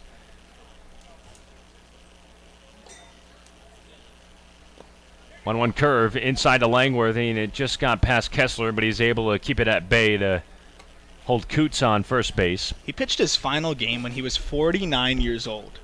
It's so crazy to think about, to be competing at that level. 28 years in professional baseball for Moyer. Most notably with the Seattle Mariners, also had a veteran stint with the Philadelphia Phillies. 2-1 fastball just inside, 3 balls and a strike on Langworthy. The most amazing part, too, is in that final season with the Rockies, his fastball averaged 78 miles per hour. Oh, my gosh. And he was still getting big league hitters out. In Colorado, mind you, where the ball just flies. It's a grizzled vet. 3-1, curveball lifted out to left center field. Hill and Martin track over to it, and Hill flags it down about 10 feet shy of the wall on the scoreboard for out number 2. Trey Holland bouncing back after the leadoff walk to Coots. He's still on first base, now 2 down. And the number 8 batter, Matt Nelson, comes to the plate from the right side. Kettleers up 3-1 in the top of the 4th inning. 2-run home run by Matt Mervis opened up the scoring in the first. Falmouth answered in the third with a sac fly. Kettleers got that run back. Arajanu with a solo home run. Coots a modest lead at first. Infield plays straight up. And first pitch curveball to Nelson has him swinging all the way down to one knee for strike one. Nelson's 0 for 1, flew out to left field back in the 2nd inning. Holland out of the stretch. Left side of the infield actually plays to pull.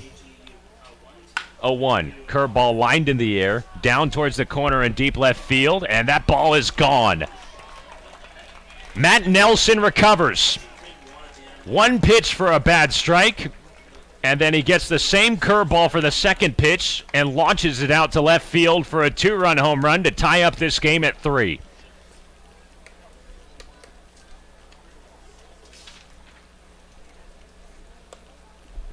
Holland's second mistake of this ball game, really his first big one, and it's Nelson who ties up the game for Falmouth. A 2-run drive to deep left field, and it's now 3-3 with 2 outs in the 4th.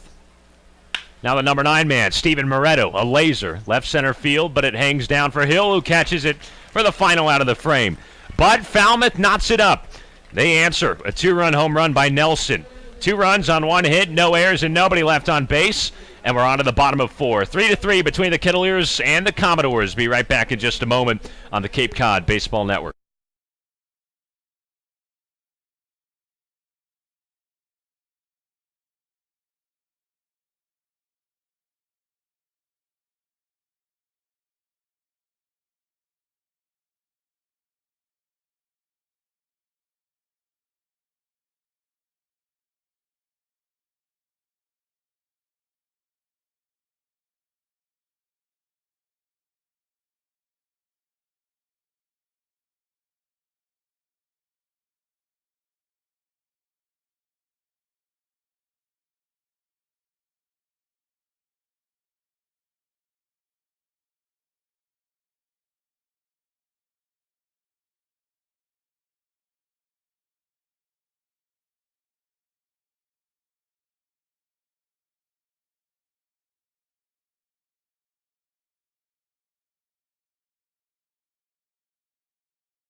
On for Falmouth, bottom of the 4th inning. Kettleers tied up with Falmouth 3-3.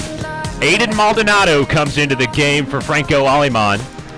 Ready to make his 10th appearance on the summer. 2-1 with a 3.52 earned run average. 6 foot, 175 pounds.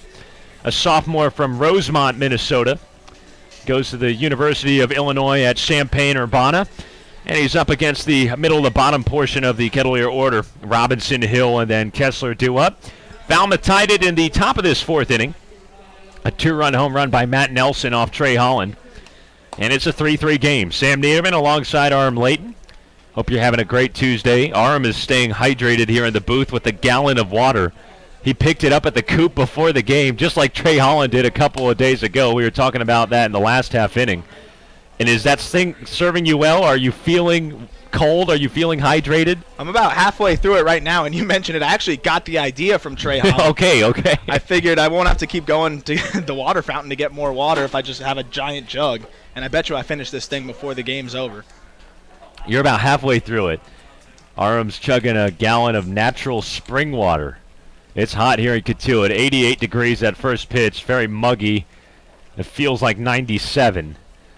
We got a little bit of a ball game going on now. It's 3-3 in the fourth. Christian Robinson, Cam Hill, and Colton Kessler do up against the new right-handed pitcher out of the bullpen, Aiden Maldonado. He works out of the stretch, very closed off with the left foot. First pitch to Robinson. Fastball at 94 miles an hour for a strike. No balls in, one strike to the left-handed batting left fielder out of Stanford.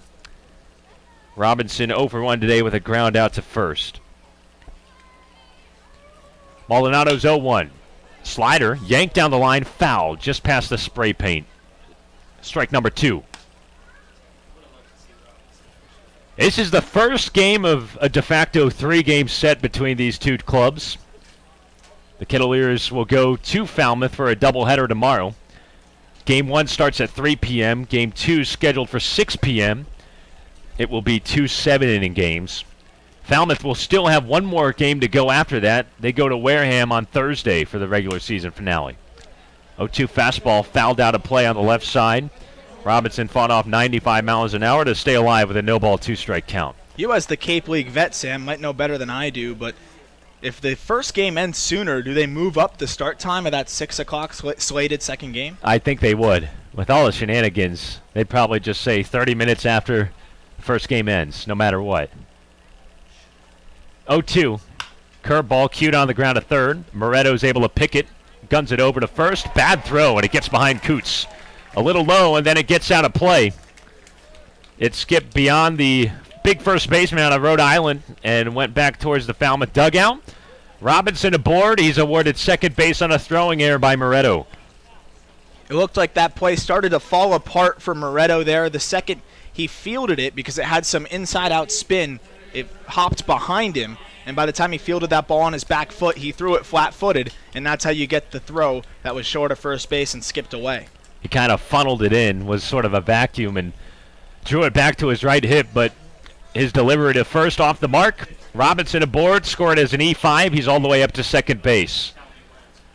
Nobody out. Here's Cam Hill. 3-3 game in the fourth. Corners playing in for Falmouth, suspecting a bunt. Hill flashes it, but then pulls it back on a 93-mile-an-hour fastball outside. 1-0. Hill 0 for 0. He was a hit batsman for the 7th time this season back in the second. Advanced to second base on a pass ball and then stole third in a pickle. Was stranded there back in the second inning for the Kettleers. Nelson's 2-run home run for Falmouth has tied it. 3-3 with the man on second for Cotuit. Nobody out in the bottom of the fourth. 1-0 to Hill.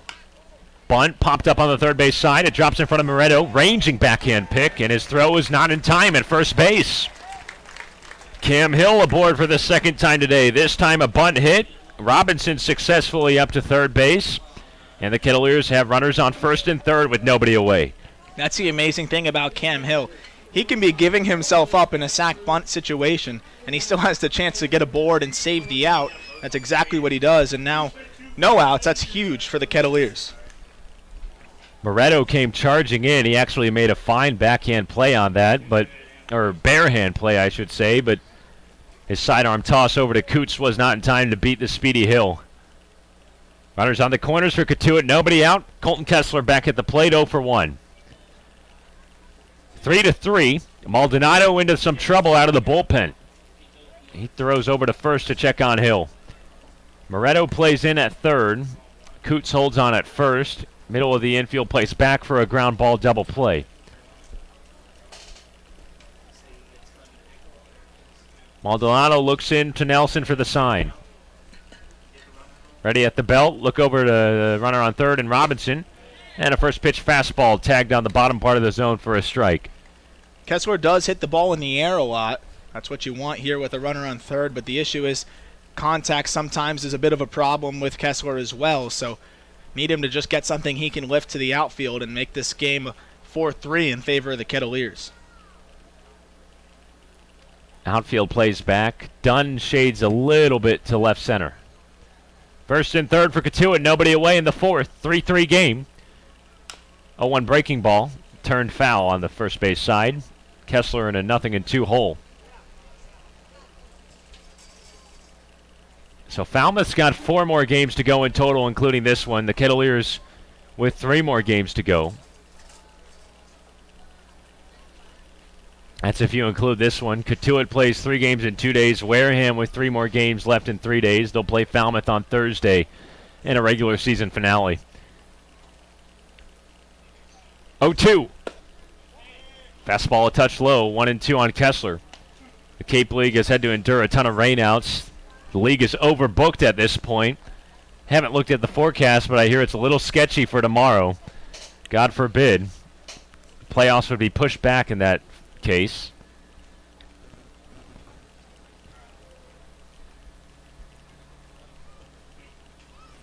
One-two pitch. Fastball low at 95 miles an hour. Even count now on Kessler. 2 balls and 2 strikes.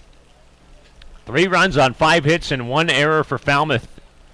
Error came in this inning to let Robinson on second to lead it off. Cam Hill the bunt single. He's on first. Robinson on third. 3 runs on 4 hits and no errors for Cotuit. The 2 home runs by Mervis and Anu leading the way. Throw over to first and Hill sheds back in. Falmouth ties things up in the top of this 4th inning. A 2-run home run by Matt Nelson.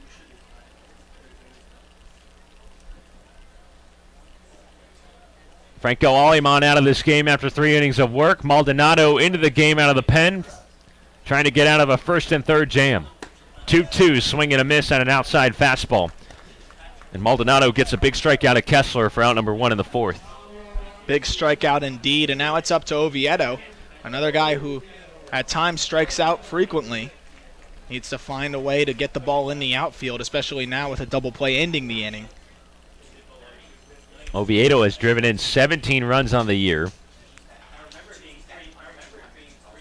0 for 1 today. He struck out looking, coming off a hat-trick night last night against Wareham, trying to get out of a little slump with 4 consecutive strikeouts in his last 4 at-bats. First pitch from Maldonado. Fastball low and in the dirt. 1 ball and no strikes. Kettleers with runners on first and third and 1 out in the 4th. Tie ball game 3-3. Nick Gonzalez on deck. Moretto plays in the shadows at third. Middle infield plays back for an ending double play. 1-0, little slicer, shallow right field. Deloach gets to it for out number 2. Robinson sprints home from third, and he scores on an RBI sac fly by Adam Oviedo. Great job by Ovi. That was a ball that looked like it might be in the gap for a second, but he sliced it and it tailed right back towards Deloach. But a good job to find something he could lift in the air. That was a tough pitch to lift in the air. It was a fastball about belt high on the outer half, but was able to get under it and drive it out there. And now the Kettleers have the lead, a big run. Adam Oviedo gives the Kettleers the lead again. An RBI sac fly to right to plate Robinson. And that makes it a 4-3 Cotuit edge with 2 outs in the 4th. 1 man on first and Hill still. And here's Nick Gonzalez, 0 for 2 with a strikeout his last time up. First pitch breaking ball from Maldonado, served down to left field. That's down for a base hit. Hill rounds second and goes into third. Gonzalez hesitant and then is able to get into second base with a 2-out double. Nick Gonzalez jumps on the first pitch and hung it into the air into the left center field gap. Langworthy's throw came into the cutoff man at second and Cantrell. He was not concerned about the runner going up to third and Hill. Gonzalez was caught about halfway between first and second and was thinking, should I stay or should I go? And then eventually he committed to going to second, and Cantrell never even had a tag on him. I don't think Cantrell realized that he was burning into second base. By the time he turned around, Gonzalez was approaching, and Cantrell was about 10 feet away from the bag. Gonzalez picks up a double, 5th hit of the day for Cotuit. Second and third with 2 outs in the 4th. The Kettleers already had the lead back 4-3. Adam Oviedo with the sac fly. Arajanu at the plate. He's reached twice. A solo home run in the 3rd. Infield plays back for Falmouth. Maldonado rocks back and forth at the belt. Heaves the shoulders. 1-0. Fastball outside. Snapback throw to third. And Moretto's able to scoot to his right and keep it in front. Nelson looking towards Hill, who had to run back, but nothing doing at the base. First base is open, but it's pick your poison here with Anu and Mervis. Both have homered today and both reached base, both at bats. But now that you're behind 2-0 on Anu, you might just want to put them on, but you never know with some of these pitchers in the Cape League. They're confident, and they've got good stuff. Maldonado's one of them. Here's a 2-0. Fastball in there for a strike. 2-1 on Araj. He pulled his 6th home run of the season in the 3rd inning down on the right field line. That made it 3-1 Cotuit. Falmouth tied it with a 2-run home run in the top of this 4th. Adam Oviedo, the go-ahead RBI sac fly to right. 2-1. Fastball at the knees for a called strike. 95 miles an hour from Aiden Maldonado. Former 38th round selection by the Milwaukee Brewers out of high school in 2018. 4-3 Kettleers in the bottom of the 4th. Gonzalez on second. Hill on third. Maldonado ready at the belt. His 2-2. Fastball dives in the dirt. Good block by Nelson to make it a full count. Good block indeed. That was a 94-mile-per-hour fastball spiked about 2 feet in front of the home plate there. And that's hard to block because it hops up all the way around your neck area. You got to be gutsy as a catcher, and Nelson knew he was going to take that in the chest. That thing took a nosedive. Nelson a brick wall in front of it. 2 outs, 2 in scoring position, 3-2. Swing and a miss. Maldonado with heat downstairs, a 95-mile-an-hour fastball, and a new strikes out to end the inning. Kettleers get the lead back, though. 1 run on 2 hits, 1 error, and a couple left in scoring position. Adam Oviedo lifts Cotuit on top with the RBI sac fly to right field, and we're on to the 5th. Aram comes back with the play-by-play on the other side of this break. This is Cotuit Kettleers Baseball on the Cape Cod Baseball Network.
Recapture the lead in the bottom of the 4th on a sac fly by Adam Oviedo.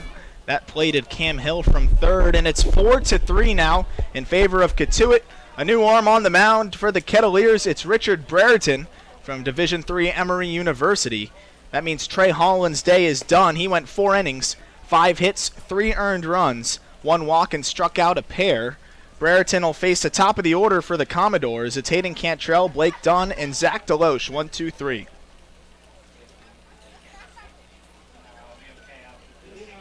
This will be the 11th appearance for Brereton on the summer. He's 1-0, a 5.87 ERA in 23 innings. He's struck out 24 and walked 7. He's picked up 2 saves. So the switch hitter Cantrell bats from the left side for the first time in this ball game. His first 2 at-bats were against the southpaw in Trey Holland. First pitch to Cantrell is nubbed foul down the third base line. Cantrell equally good from both sides so far this year. 306 from the right side, 322 from the left side.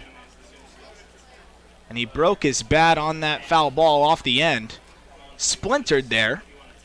Just a little chip came off of the end, but that's enough to get a new one. So it's 0-1 to Cantrell, who comes back to home plate with his new piece of lumber.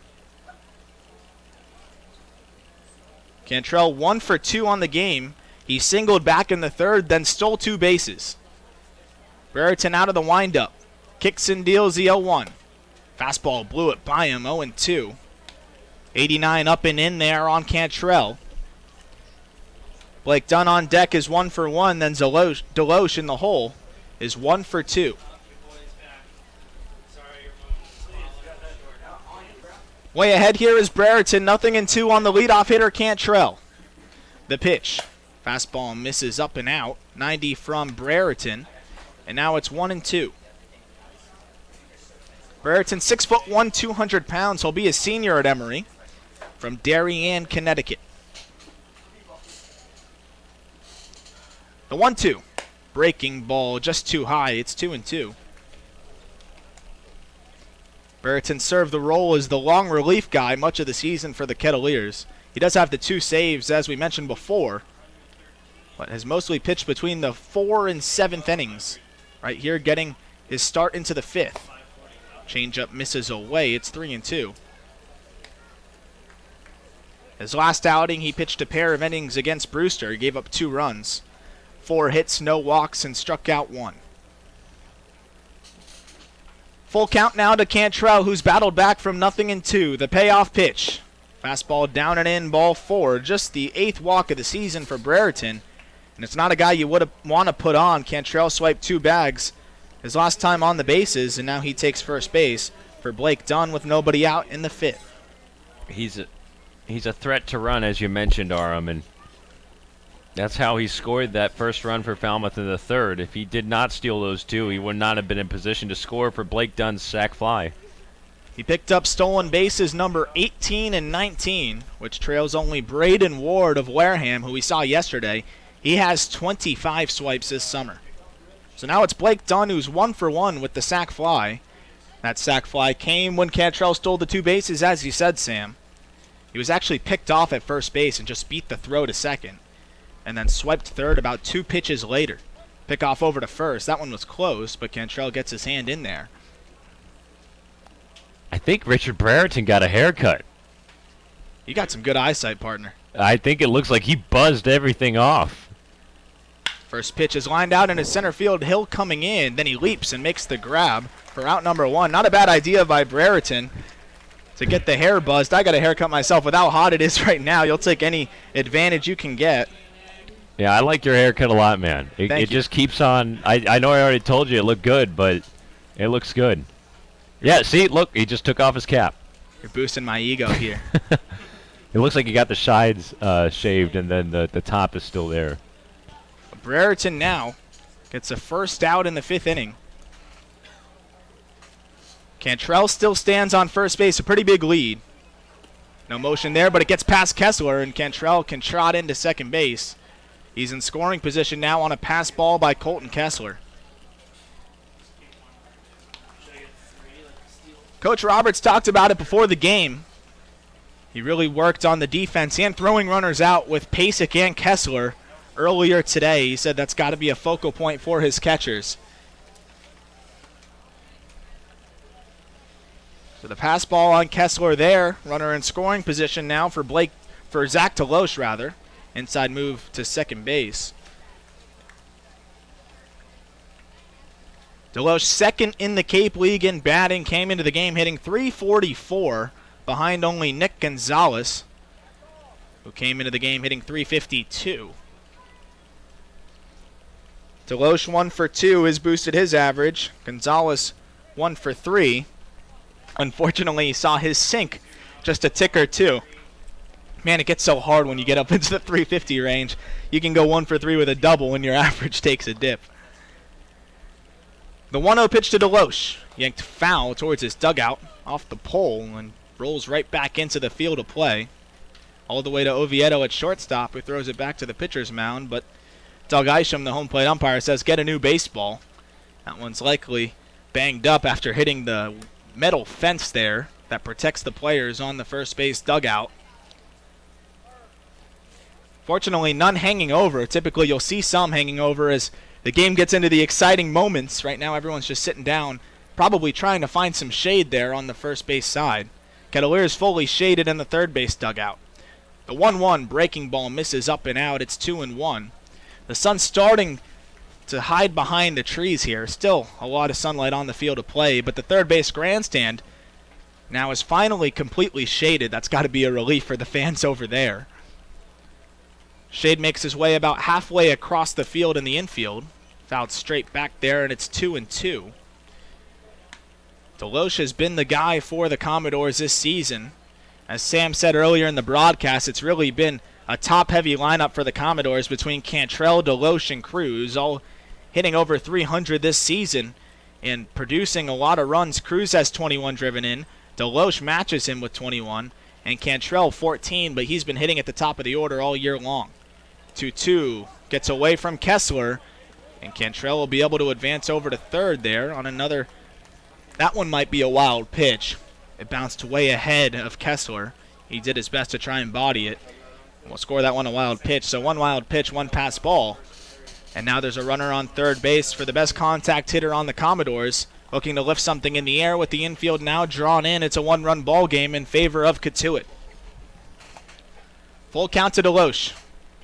Brereton looking for a strikeout or a weak ground ball. The entire infield plays in on the grass, except Coach Roberts now shifts the left side up the middle a little bit. Oviedo playing just offset to his right of the mound, but shaded up the middle. Casey Schmidt to his left a little bit as well. The payoff pitch, line drive, that'll flare into left field, a base hit. We got a tie ball game.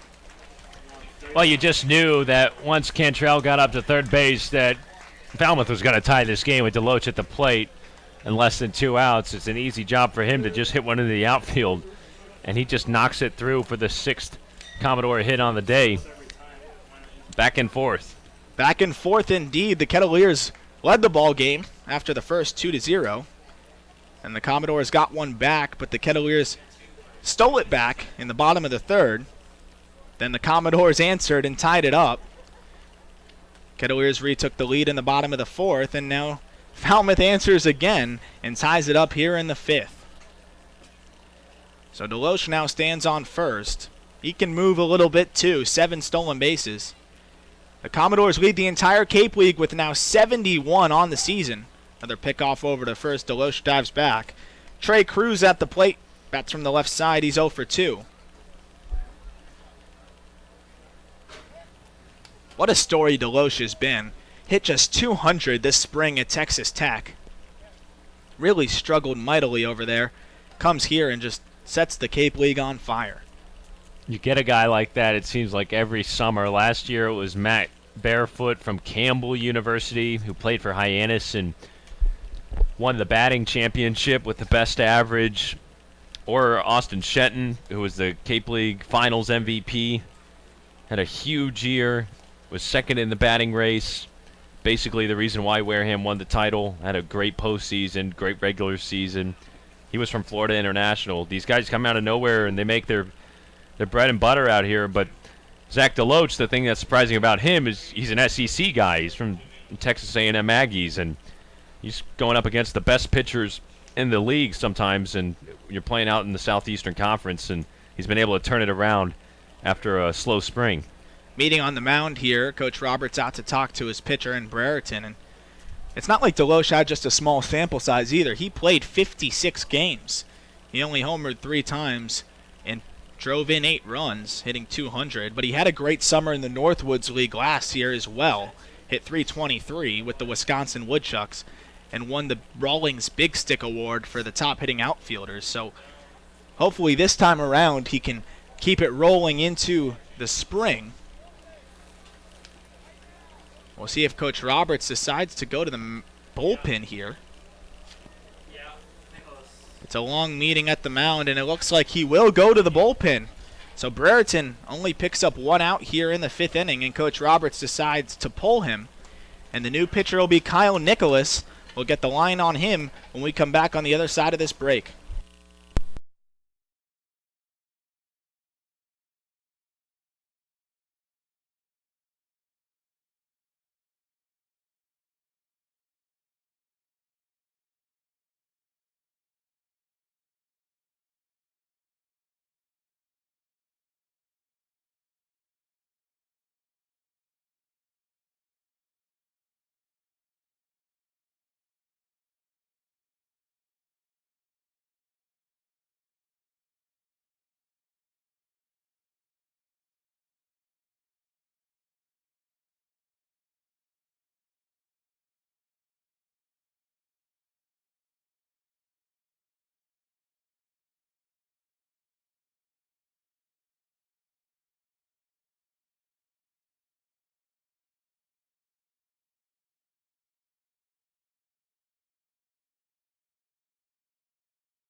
pitcher for the Kettleers here in the 5th inning, it's Kyle Nicholas making his 12th appearance. He's 1-1, a 6.35 earned run average.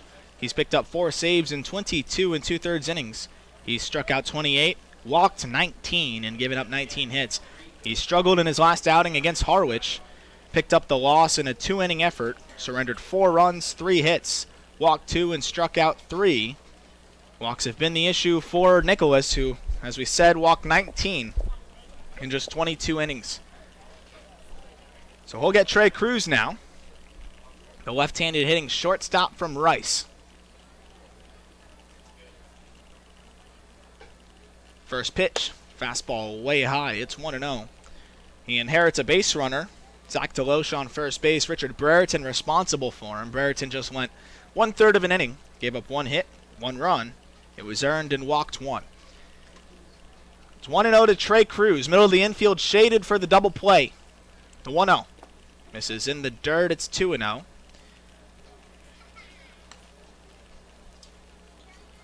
Nicholas has walked more than 1 batter in his last 3 outings, walking 2 in each of them.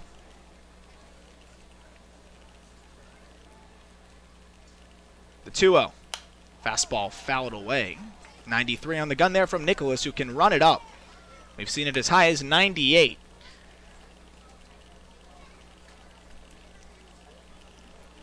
Kettleers have walked 23 coming into today in their last 3 ball games.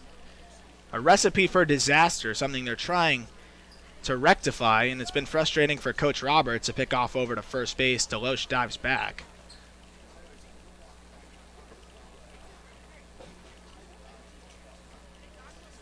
Cruz has struggled in his last 10.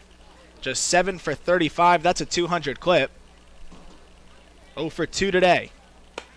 Fastball misses away, stabbed at by Kessler. And now it's 3-1 to Trey Cruz, the left-handed hitter from Rice. Deloche on first base, a 3-1 count. Nick Gonzalez playing the pole a little bit.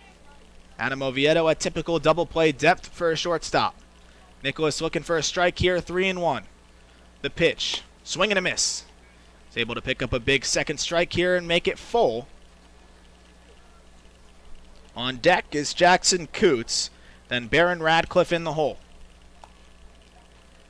Full count to Trey Cruz. Deloche on first base. Cruz rests the bat on his shoulder, ready for the payoff pitch. Runner on the move, but the ball misses outside. And that won't matter. It's ball 4. 2 aboard now, 1 out. And it's Jackson Coots, who's been red hot for the ball club here in Falmouth. He's 8 for his last 22, a 364 clip. He's driven in 5 runs over his last 10 games.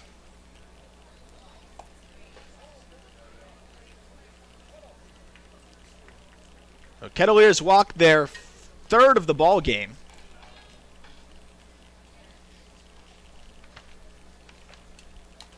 And Nicholas trying to pick up a second out here with 2 aboard. The pitch, fastball, just misses up and out. 1-0 on Jackson Coots, who's 0 for 1. He walked and scored back in the 4th inning.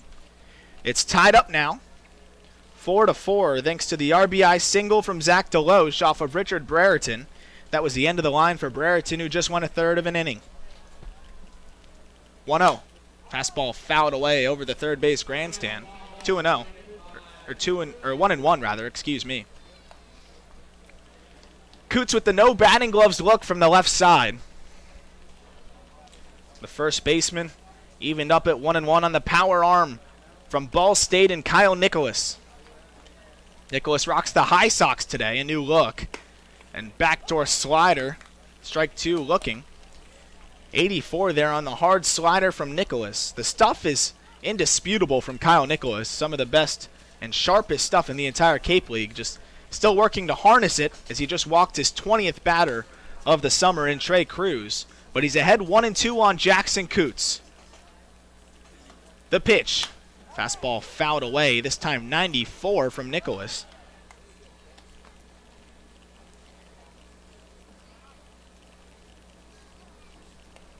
Nicholas turned in one of his best outings of the summer against the Commodores on July 10th, 3 innings. He did not give up a run, gave up 2 hits, and struck out 4. He picked up the save in that one. The 1-2 again. Swing and a miss. Got him on a nasty slider, and that's a big out number 2 here. And it brings up Barron Radcliffe, the last chance for Falmouth to try and take the lead here in the top of the 5th. We talked about it a little bit yesterday, Arm, but this is what Kyle Nicholas needs to do for the Kettleers, get strikeouts. That's probably going to be his role out of the bullpen come postseason time, and he's capable of doing it when his slider is looking like that. He was able to bury that slider and get Coots to chase, and now it's Barron Radcliffe. Radcliffe probably relieved to see a right-hander. Takes a changeup away. Radcliffe, after the 0 for 2 day so far today against Trey Holland, is now 1 for 20 on the season against Southpaws. He's done all his damage against righties. A .244 hitter coming into this one. 5 home runs, a big power hitting bat from Georgia Tech, the 1-0. Fastball framed on the outside corner by Kessler. You can get mixed up with them switching out every single game. Yep, they've had a 50-50 platoon basically this season, minus the part of the year where Kessler was dealing with the knee bruise. The 1-1.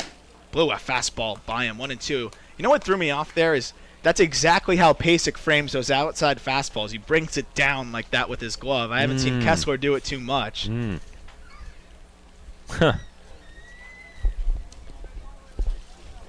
It's been a 50-50 platoon like we said, and both catchers have been trying to get it going at the dish. Pasek was an all-star, a really hot start.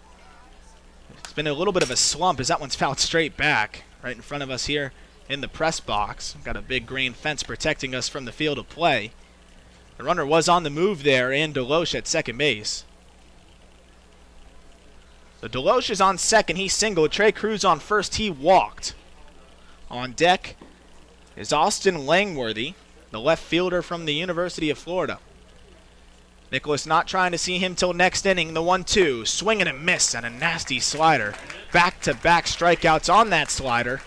And 2 are stranded here for the Commodores. Nicholas comes in and cleans up the mess. We're tied now, though. The Commodores were able to plate a run here in the 5th inning, and it's 4-4. Kettleers try to answer back one more time. You're listening to Cotuit Kettleers Baseball on the Cape Cod Baseball Network.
Aiden Maldonado out on the mound for the Commodores in his 2nd inning of work. He faces Matt Mervis, Casey Schmidt, and Robbie Martin. That's 3-4-5. Mervis 2 for 2 on the game. He gave the Kettleers an early lead with a 2-run shot back in the 1st. Takes a changeup away, 1-0. Maldonado's been running it up to the mid-90s. He's got a hard fastball. That time starts Mervis off with an 84-mile-per-hour changeup. The 1-0. There's the fastball inside corner, 92 on that one. Maldonado works exclusively out of the stretch, even with nobody on here. Also rocking the stirrups on the mound.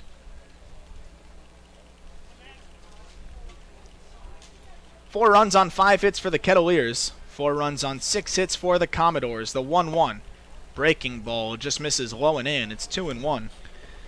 Maldonado is a great example of how Falmouth has been so successful as a pitching staff, and particularly in their bullpen. They have a lot of guys with velocity back there, especially their back-end guy, Thomas Gerard. 2-1. Hard hit ball on one hop to the shortstop Cruz. He takes a shuffle step, flips it over to first base for out number 1. So a hard hit ball from Mervis, but nothing to show for it. Right at the shortstop Cruz, and now it's Casey Schmidt.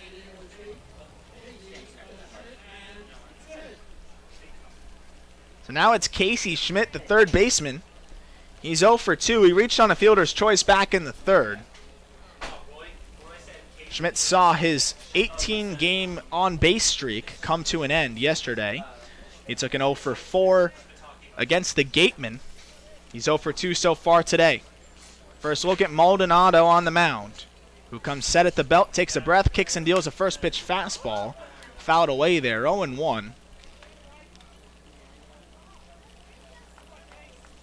Schmidt has been a gem at third base defensively for the Kettleers. Can have a highlight reel from all the plays he's made this summer. He's just been a blast to watch at third base. He's swung a good bat, just looking for the consistency, and he's been dazzling on the mound. The 0-1. Another one fouled away. This time it was a breaking ball, and now it's 0-2. And Schmidt has just been a leader for this ball club. A fun guy in the dugout. Plays with a lot of passion. You see him sometimes really hard on himself.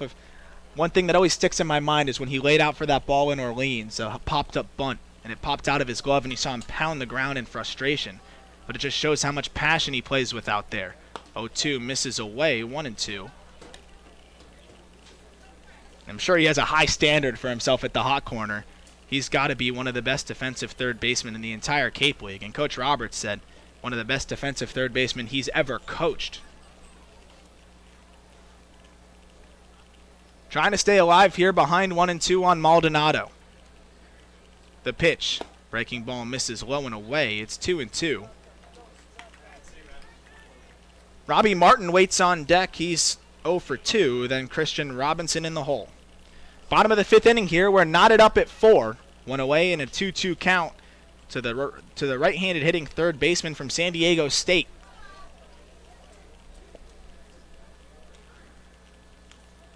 The 2-2. Breaking ball. He's able to lay off it. A good take there by Schmidt. He started his hands at that one. Was able to hold up. And now we're full. Shadows about halfway through the entire field. The sun's still shining from center field to right field. It's cooled off a little bit here at Lowell Park. Now 6:52 locally. The payoff pitch.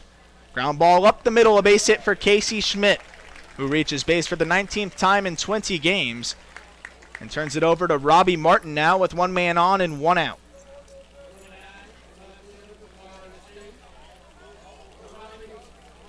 So Martin, the big left-handed hitter, plays outfield today, left field.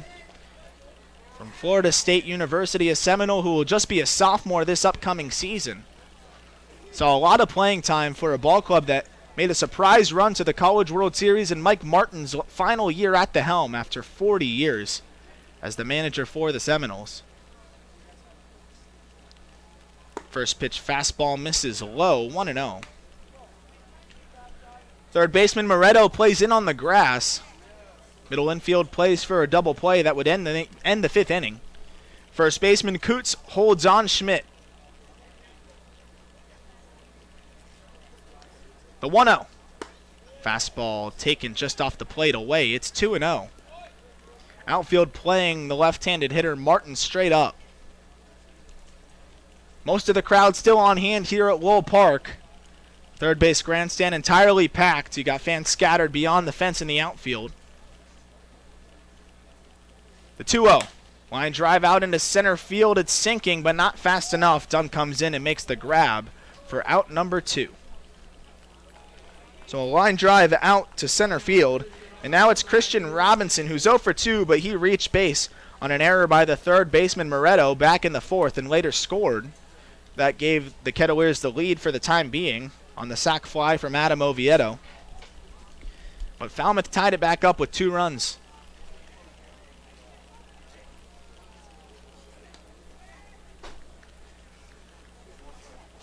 So Robinson gets his 3rd at-bat here, the first against Maldonado.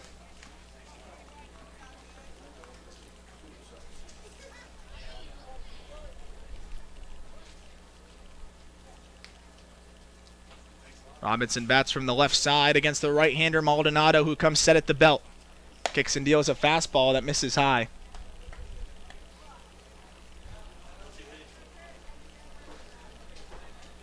Robinson just 1 for his last 22 at the plate, trying to get it going. Gets the start today after sitting out a couple ball games.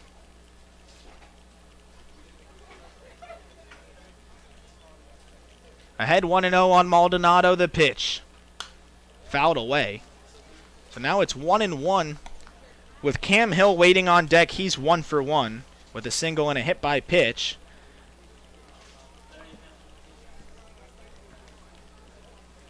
Robinson, who bats 6th in the order today with 2 outs. Casey Schmidt stands on first.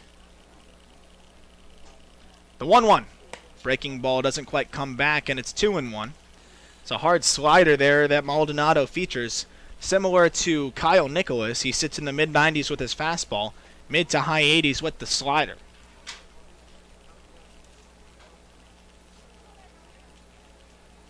Robinson ahead 2-1 now, the pitch. Misses below the knees, it's 3-1. Maldonado has struck out a whopping 27 in just 15 1/3 so far this season. Control hasn't been an issue for him, only 5 walks coming into this one.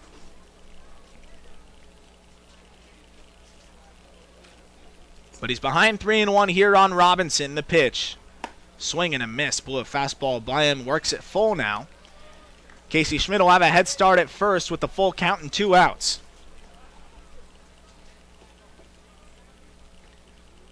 Cruz was not able to locate the slider. Goes to the fastball 3-1 and blows it by Robinson. We'll see what he goes to now with a full count. Nobody holding on Schmidt at first base. He'll be on the move on the pitch. He's on the move and the pitch misses low and in. Ball 4, just the 6th walk of the summer for Maldonado. And the Kettleers have 2 aboard now for Cam Hill, the center fielder. That's the thing about Falmouth. They don't walk anybody. They have the least amount of walks so far this season as a pitching staff. Kettleers have to find a way to take advantage of that here in a tie game. So Cam Hill tasked with the opportunity to try and take advantage of it here.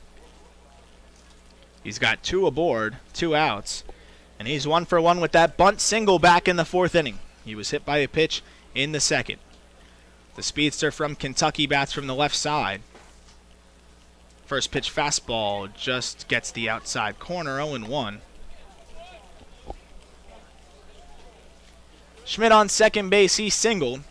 Robinson on first, he worked a 3-2 walk against Maldonado with 2 outs. Both came with 2 outs. Kentucky Wildcat at the plate in Hill. Another Wildcat waits on deck with Colton Kessler. Maldonado steps off. We'll get a fresh pair of signs. Nobody holding Schmidt on at second, nor Robinson at first. Schmidt takes a few steps off of the bag. The 0-1. Plunks Cam Hill again. And this guy is a magnet at the plate.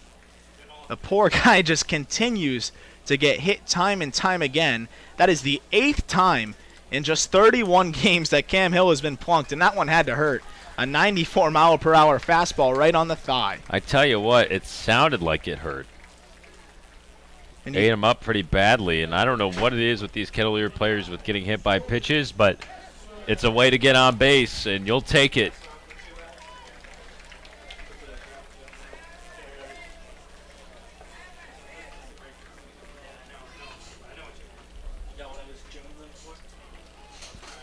It's the 44th time a Kettleer has been hit by a pitch this season.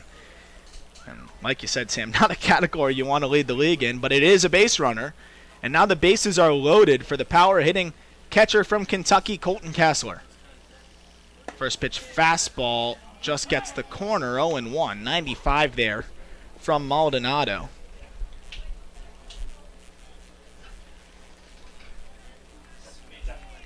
So Kessler looking for a base hit here. 2 outs, bases loaded, infield back.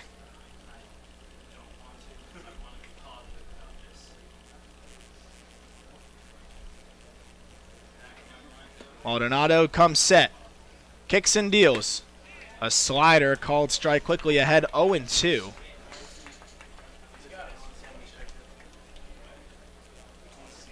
So Kessler just trying to stay alive here. He's 0 for 2 on the game. He struck out swinging back in the 4th inning.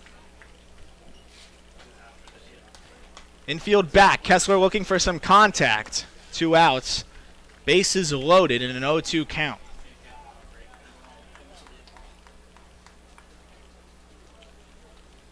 Maldonado trying to strand 3 runners here. He needs one more strike, the 0-2. Swing and a miss. He's able to by setting down Kessler swinging and leaves the bases loaded for the Kettleers and keeps this game tied up. 4-4 now as you go into the 6th inning. Sam Niederman takes over. You're listening to Cotuit Kettleers Baseball on the Cape Cod Baseball.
Sixth inning at Lowell Park. Kettleers tied with Falmouth 4-4. Kyle Nicholas onto the mound for his first full inning of work. He walked a man and struck out 2 to finish off the 5th for Richard Brereton.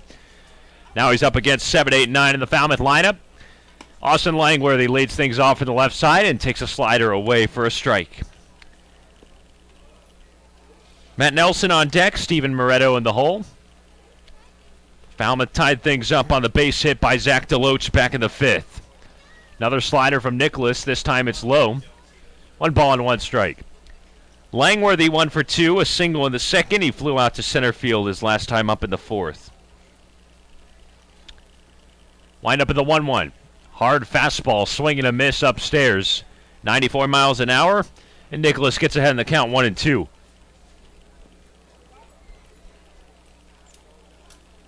Casey Schmidt now backs off at third base. Infield plays back and straight up. Outfield the same. 1-2. Swing and a miss. Got him on a fastball high and inside. Nicholas pumps in 95 miles an hour. And he strikes out Langworthy to lead off the sixth. Kyle Nicholas has dialed in 3 consecutive strikeouts. He walked the first man he faced in Trey Cruz.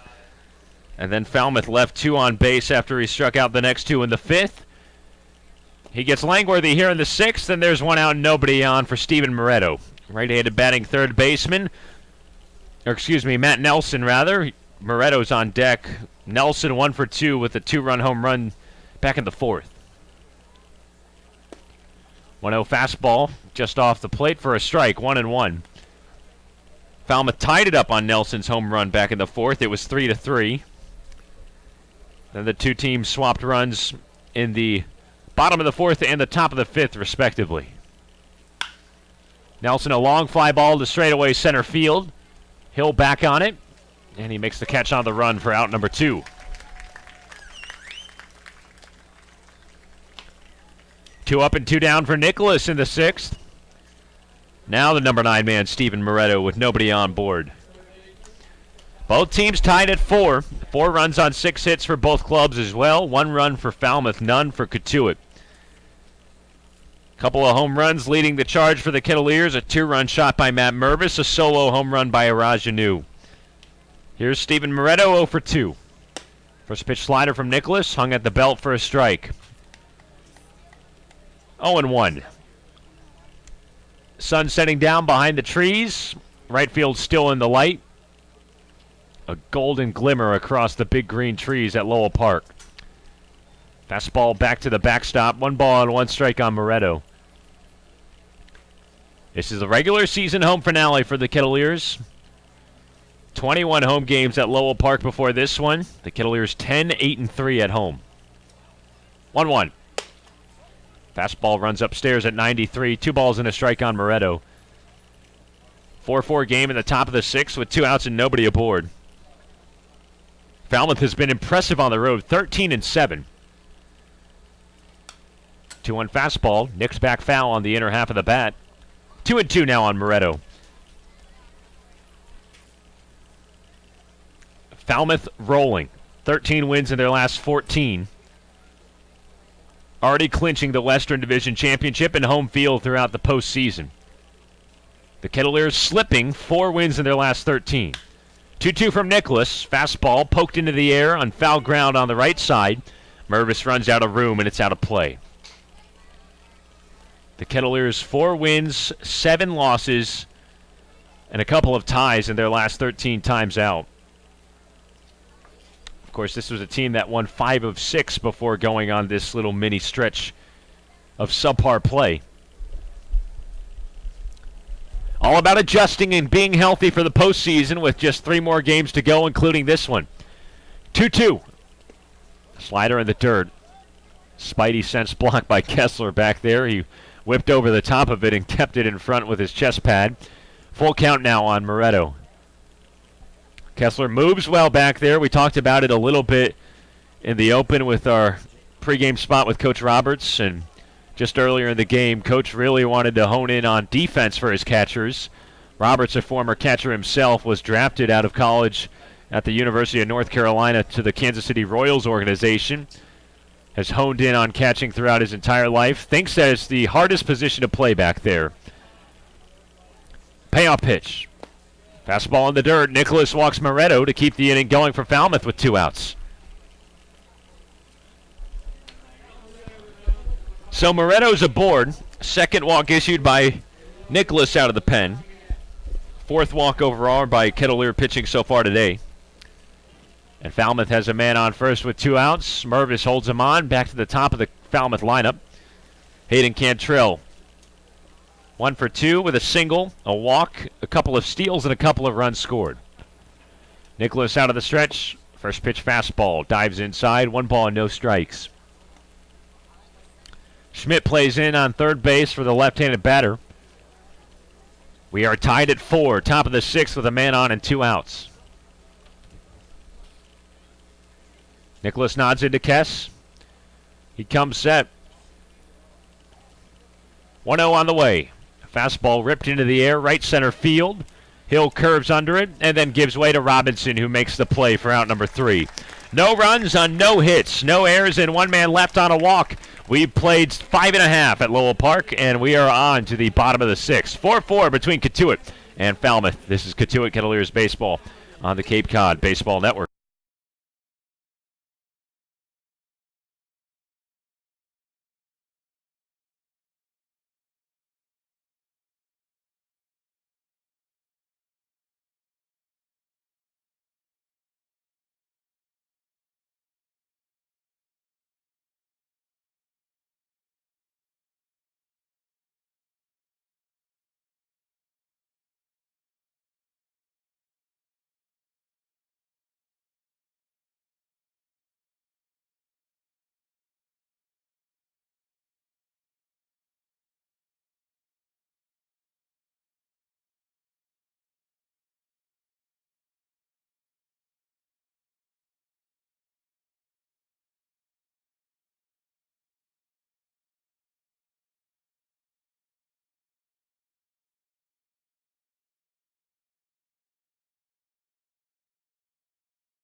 Tied up with Falmouth 4-4, and a new pitcher on for Falmouth. That is it for Aiden Maldonado.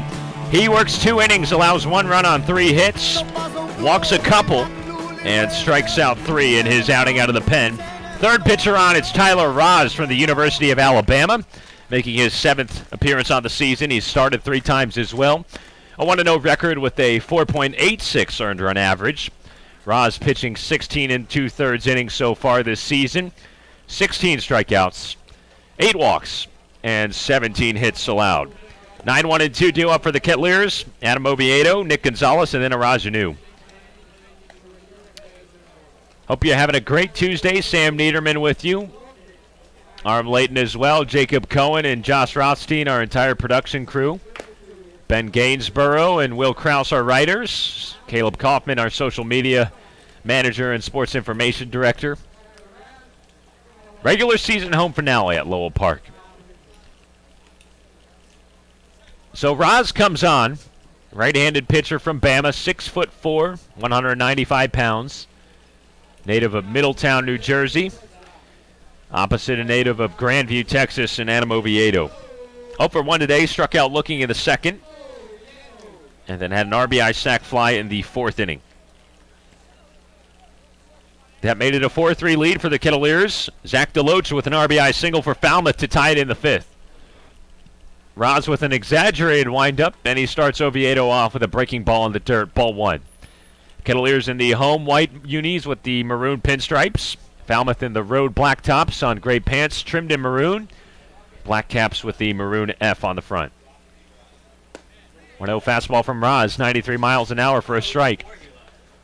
1-1 on Oviedo. Lots of velocity for Falmouth today. Franco Aleman was sitting 93-96. Aiden Maldonado about the same range, 92-95, and now 93 from Roz. Breaking ball on the ground to third, picked up by Moretto playing in. Good throw to first for out number 1.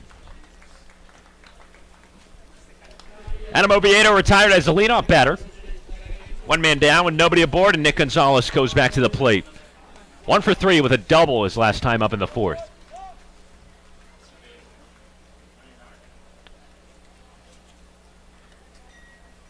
The village of Cotuit has come out for this one. This community always fills up Lowell Park for all 22 regular season home games. Another special summer for the Kettleers. And a special player who has led the way at the plate right now. Nick Gonzalez takes an off-speed pitch for a strike. Without a doubt in the driver's seat to be the Cape League MVP, just named as the team's position player MVP before today's game. 0-1 from Roz, pulled the string on him, really good slider down and out, swing and a miss. 0-2. Sean Sullivan named the team's most valuable pitcher. Great to see those 2 awards. Last year it was Michael Tolia, the most valuable position player, and Stephen Schock, the memorable submarine pitcher out of UMBC who got the Pitcher's Award. 1-2 now on Gonzalez. Tolia went on to be selected in the first round of this year's Major League Draft. 23rd overall to the Colorado Rockies. We'll see where this year's MVP goes in Gonzalez. Here's a 1-2. Swing and a miss. Breaking ball in the dirt. Tyler Roz with good bite to get Gonzalez swinging for out number 2. He's looked really good so far out of the pen, just his first inning, Sam. And like you said, the bite on that breaking ball. If you get Nick Gonzalez to look like that on a swing, that's when you know it's a good breaking ball. Falmouth's pitching. They've been really good all year long. A 3.66 ERA. Third in the league. Third least runs allowed as well with 158. Rajanu takes a fastball outside for ball 1. 2 down, nobody on. 4-4 game in the bottom of the 6th. Anu has reached twice in 3 plate appearances with 2 runs and a solo home run in the 3rd. Swing and a miss at a hard fastball down and in. 1-1. A strikeout for Raj in the 4th. The sun really starting to fade back on that third base side. Just little slivers of light in right field. Change up, swing and a miss. Raz gets ahead. 1 ball and 2 strikes. 4-4. Kettleers were up 2-0 after Matt Mervis's 2-run home run in the first inning. Mervis on deck. Falmouth tied it in the 5th. Deloach with the RBI hit.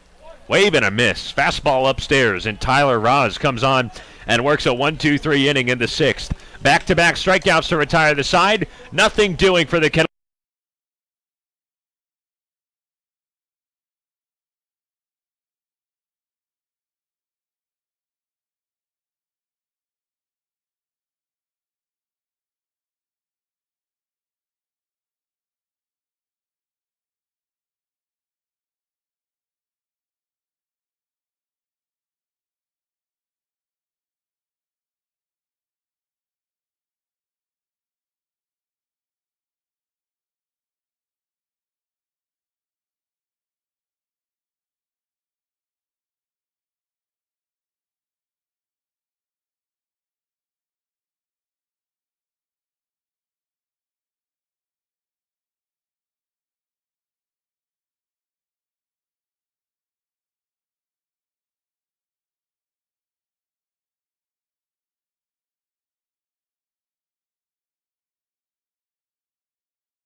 Again from Lowell Park, Kettleers tied with Falmouth 4-4.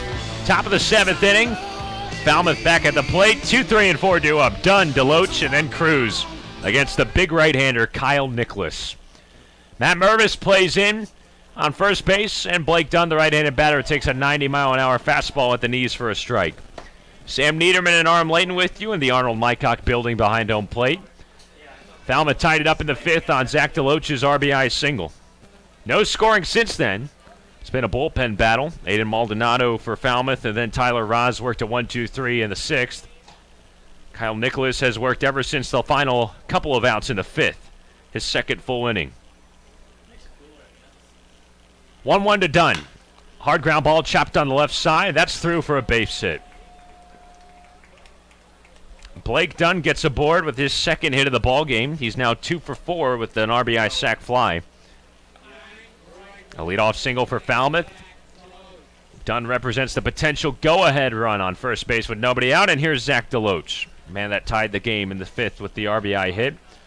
2 for 3 with a pair of singles. Mike Roberts comes out of the dugout on the third base side. A long walk to go talk with Kyle Nicholas, and it looks like he wants to make a pitching change. Casey Schmidt comes out of the game, and he has tossed a new mitt. Matt Mervis also walks out of the game. Both of them were stretching and tossing in the pen while the team was at the plate earlier.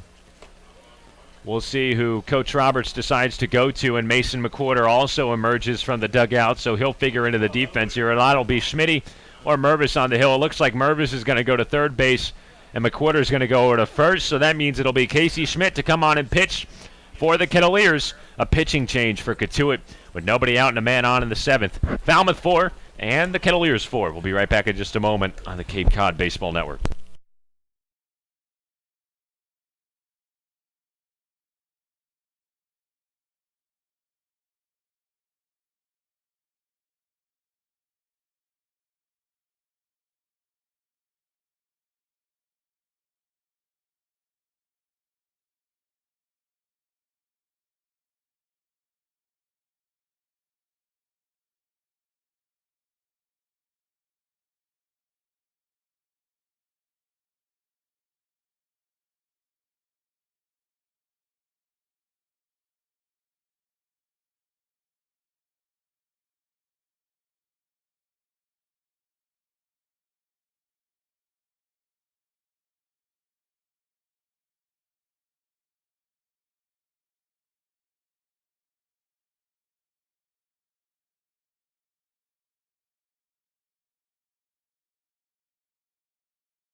Matt Mervis moves over to third base from first, and Mason McWhorter comes out and plays first base off the bench. So once again, Schmidt's on the mound, Mervis to third, and McWhorter off the bench to play first base.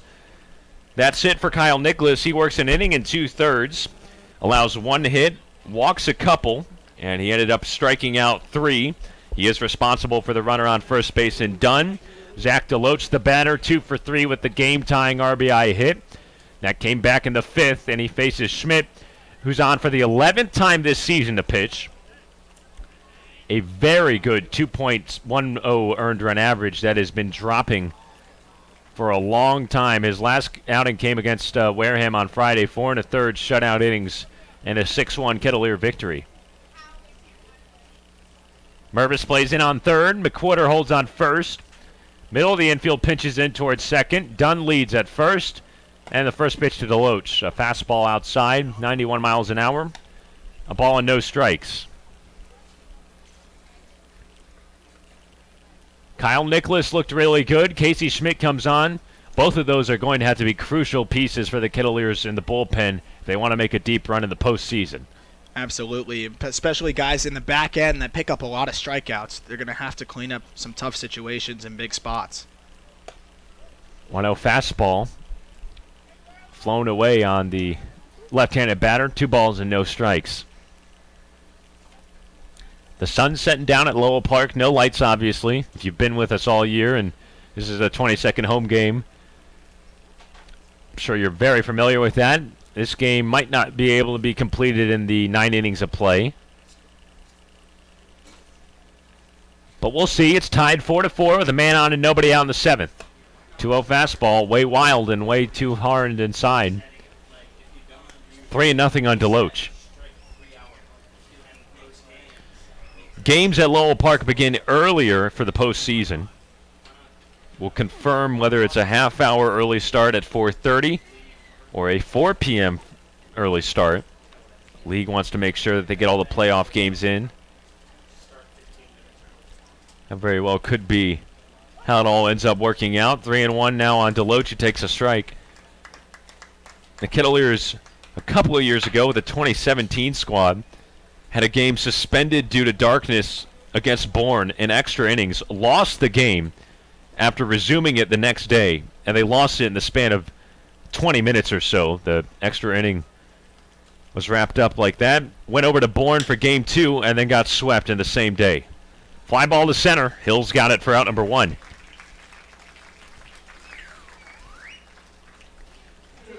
Dunn stays put at first. 13 stolen bases for him on a Falmouth club that leads the league in stolen bases. 4-4 game in the 7th, 1 on with 1 out. And Trey Cruz returns to the plate. He walked his last time up against Kyle Nicholas. Now he faces the right-hander Casey Schmidt. Good spot for Schmidt to use that splitter to try and get a ground ball from Trey Cruz here. Roll a double play and get out of this inning. Low throw rifled into McQuarter, and Dunn lunges back in. The infield is positioned for that ground ball.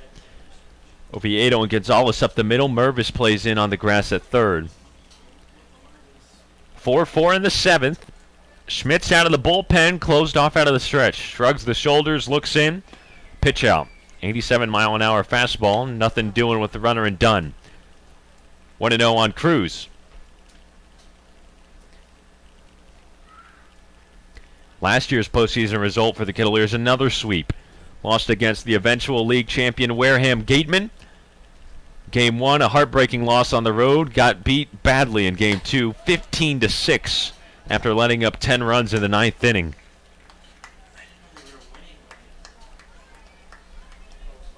One and one on Cruz.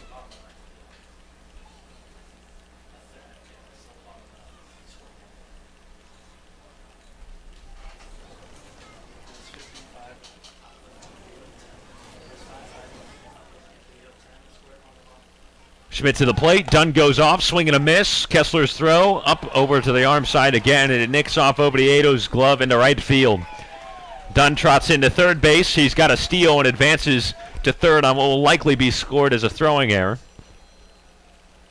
And that one hurts. We keep seeing it go arm side for Kessler, who's just not getting on top of it, throwing over to second base.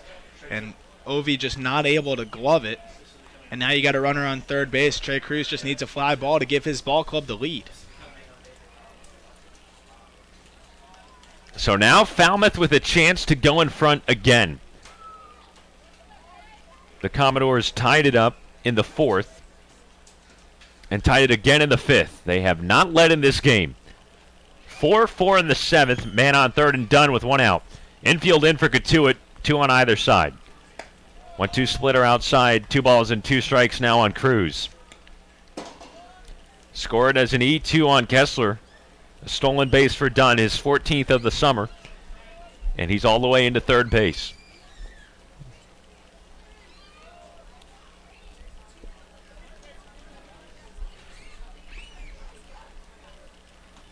Schmidt stares into Kessler for the sign. Now he's got it. Infield in on the grass. 2-2 breaking ball. Floats away. 3 balls and 2 strikes on Trey Cruz. Sun setting down at Lowell Park, and Falmouth is seeking their 14th win in their last 15 games, already clamping down a division championship for the regular season. The Doors looking to take their first lead at Lowell Park this afternoon. Kettleers trying to hang on to a tie ball game at 4 here in the 7th inning. Dunn's on third with 1 out. Infield in. Oviedo creeps in. 3-2 breaking ball outside. Ball 4 to Cruz. Another walk. The 5th one of the afternoon for the Kettleers. And now Falmouth is positioned with runners on the corners and 1 out for Jackson Coots, the left-handed batting first baseman. Dunn a leadoff single, then a steal up to third on an error. Deloach flying out to center. Cruz just walked. 4-4 game in the 7th still. Runners on first and third base, and now the infield playing in for the Kettleers. Schmidt steps off and makes sure that Cruz stays home. McQuarter's playing in front of him, not holding him on.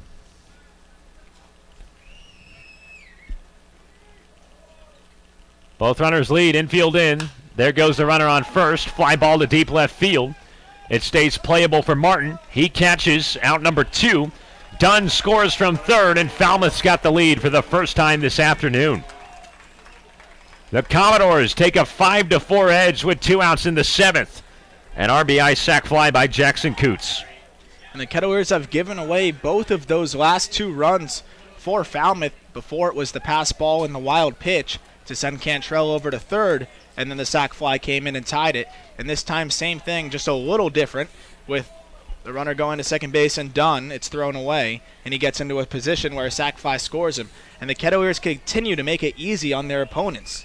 Last night, it was a grand total of 9 walks for Wareham. Cotuit served it up on a silver platter, and the Gatemen won with just 7 runs on 5 hits. Still a man on first and Cruz with 2 outs. Here's Barron Radcliffe, the big-time DH out of Georgia Tech from the left side. 0 for 3 today with a pair of strikeouts. Schmidt runs through the signs again with Kessler. 5-4 Falmouth with 2 outs in the 7th. First pitch, a breaking ball on the outside corner for a strike. The sunset expands from behind the third base grandstand. A soft orange into a lighter blue sky overhead. A little bit of a pink shade beyond the outfield trees. Falmouth in front for the first time so far. 5-4 in the 7th. 0-1. Hard fastball, roped down to deep right field. Radcliffe with a gapper, and that scores another one. Cruz scores all the way from first base. Radcliffe going all the way into third. He chugs in with an RBI 2-out triple.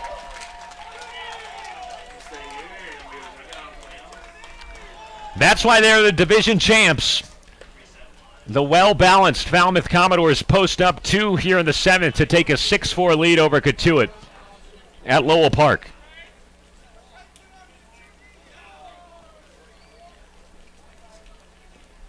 Radcliffe battered that ball into right center field.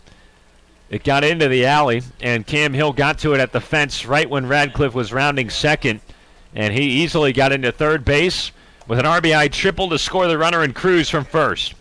6-4 Falmouth, and here's another left-handed batter in Austin Langworthy.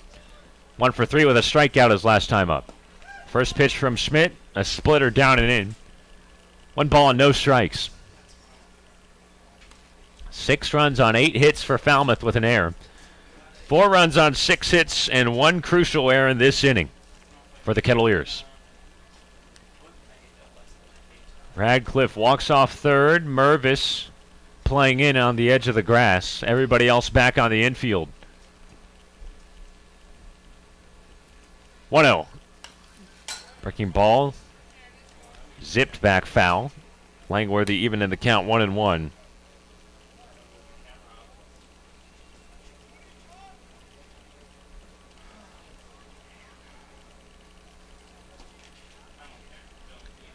Two runs home for Falmouth in this inning. Casey Schmidt on the mound, now met by his catcher Colton Kessler and Matt Mervis, the third baseman.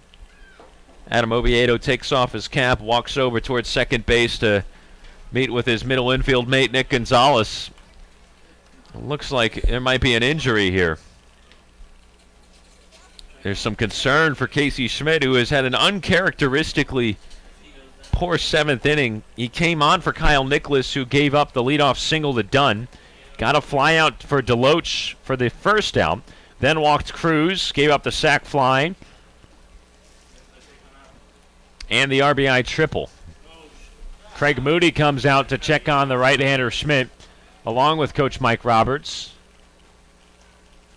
And hopefully he's okay. It looks like they're looking at his hand or wrist. Might be a blister on his finger. He does throw that splitter, and pitchers that throw splitters are more susceptible to get blisters on their hands. I'm just guessing here. It looks like he's going to be lifted for Matt Mervis, who just went back to the third base dugout to get a new glove and shed some of his gear, including his sunglasses. We'll see what happens to Schmidt. Craig Moody out there taking a look, and he now hands the baseball to Matt Mervis. Concern here for Casey Schmidt and the Kettleers.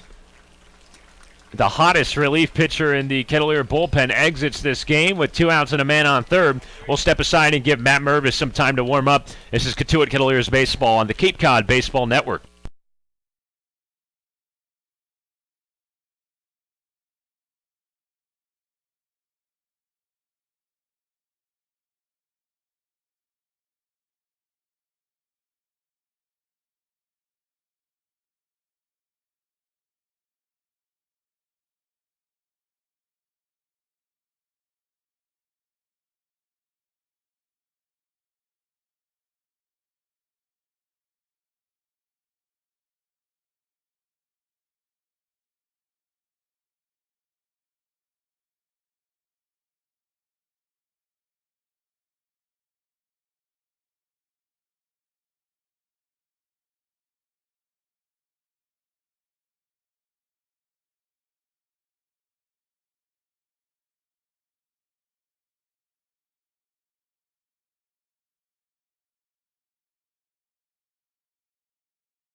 To it. Matt Mervis comes on as a new pitcher to replace an injured Casey Schmidt. He exits the game with what looked like a hand injury or something like that. We'll give you an update as soon as we can. Cody Pasek comes in to play third base for the Kettleers. Mervis was already playing third. He initially started at first, and the Kettleers dropped the DH with this move. Man on third with 2 outs. Falmouth's up 6-4 in the 7th, and Austin Langworthy had a 1-1 count. Now he's ahead in the count 2-1 after a high slider from Mervis. Falmouth takes the lead in this inning. Sac fly from Jackson Coots made it 5-4. Then the RBI triple by Barron Radcliffe made it 6-4. Another off-speed pitch high and away. 3 balls and a strike on Langworthy. So you hope that Casey Schmidt is okay. That was not a blow the Kettleers would like to take at this point in the year. 3-1. Foul ball back. Langworthy full now. 3-2. Probably was something of a blister if we had to speculate. It's a good call. All right, what do you say now? Do you think Cody Pasek gets a ground ball hit to him at third base? That's the rule of thumb, right? The baseball gods always send it to the new defensive replacement. Pasek's a good athlete. You figure he can make the play, but it's got to be weird from coming behind the dish. Pasek plays straight up at third, leaving a little bit of room towards the left field line. 3-2, swing and a miss. Mervis gets a fastball by Langworthy, and that's a strikeout to cap off the 7th inning. But Falmouth takes the lead. 2 runs on a couple of hits, 1 error, and 1 man left in scoring position. On to the bottom of 7 at Lowell Park. Kettleers trail 6-4.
action on the Cape Cod Baseball Network, presented to you by Cape Cod Healthcare and Curry College. A big thank you to our sponsors, helping us out all season long. Kettleers down 6-4 in the bottom of the 7th. We believe this is the final inning of play due to darkness and no lights at Lowell Park. The sun setting down, a shade of pink in the distance, and some blue sky overhead. But it's beginning to be pretty tough to see for the players out there. The umpires came together after the last half inning and then signaled up to the press box. And it looked like they were saying these are the final 3 outs that the Kettleers have left. And they'll have them with 3, 4, and 5 due up. Matt Mervis, then Cody Pasick, who came on for Casey Schmidt. And the number 5 spot in the order, Robbie Martin. Mervis takes a strike on the outside corner. Tyler Roz, the pitcher for Falmouth, to try and close it out. He worked a perfect 6th inning of play with a couple of strikeouts at the end of it. He shields his face with a black glove, winds up 0-1. Breaking ball, lined out to Cantrell at second, and he makes the catch for out number 1.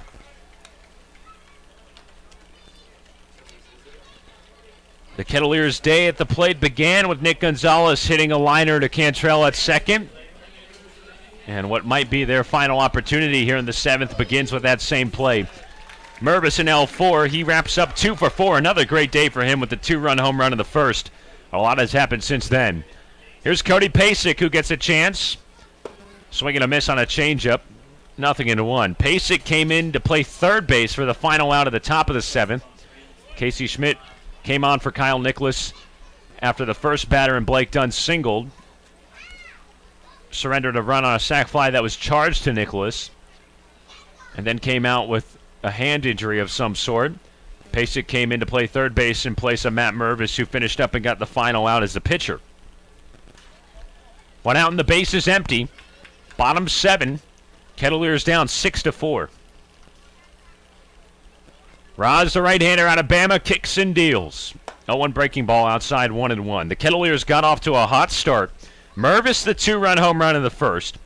Falmouth answered with a sac fly in the third to make it a 2-1 game. But Cotuit punched right back. Arajanu a solo home run to go up 3-1. 1-1 breaking ball dropped into the zone. 1-2 on Pasick. Falmouth got 2 back in the top of the 4th to tie the game again. Matt Nelson with a 2-run home run to left field off Trey Holland. But then the Kettleers got the lead back. An RBI sac fly by Adam Oviedo in the bottom of 4 made it 4-3 Kettleers. Falmouth tied it in the 5th. Zach DeLoach a base hit. And then the Doors took their first lead of the game in the top of this 7th inning. A go-ahead sac fly by Jackson Coots. And an RBI triple by Baron Radcliffe for good measure. Pasick a sky-high fly ball to right field. Who's going to get it? DeLoach trots in and calls off the 2 right side infielders for out number 2. 2 up and 2 down for Roz here in the 7th. 5 up and 5 down for him overall. And now Robbie Martin comes to the plate from the left side. 0 for 3 with a fly out to center his last time up. Falmouth leads Cotuit 6-4 in the bottom of the 7th. Running out of daylight here at Lowell Park. Could be the final out for Cotuit at the plate. Roz looks in, shakes off Nelson. Now he steps off. 2 more games for Cotuit in the regular season. They're both tomorrow. Make sure that you join us for a doubleheader at Arnie Allen Diamond. Cotuit heads to Falmouth for a doubleheader starting at 3. First pitch to Martin outside, 1 ball and no strikes.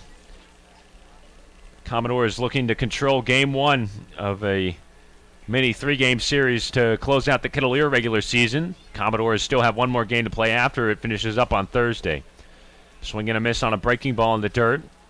1-1 now on Robbie Martin. Check that. They actually say it was a check swing and ball 2.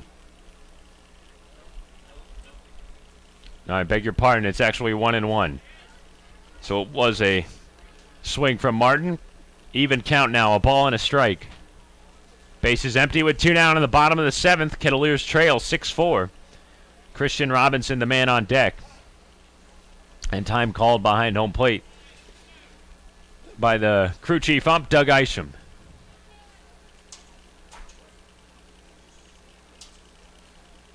1-1 from Roz. Off-speed pitch down at the shins. Martin ahead, 2-1.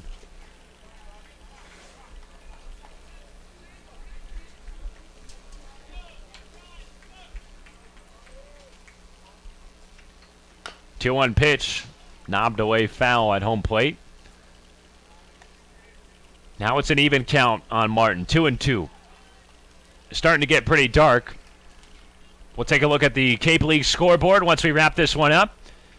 Break down all the highlights and get you ready for tomorrow's doubleheader. That's coming up in our post-game wrap once this one goes final.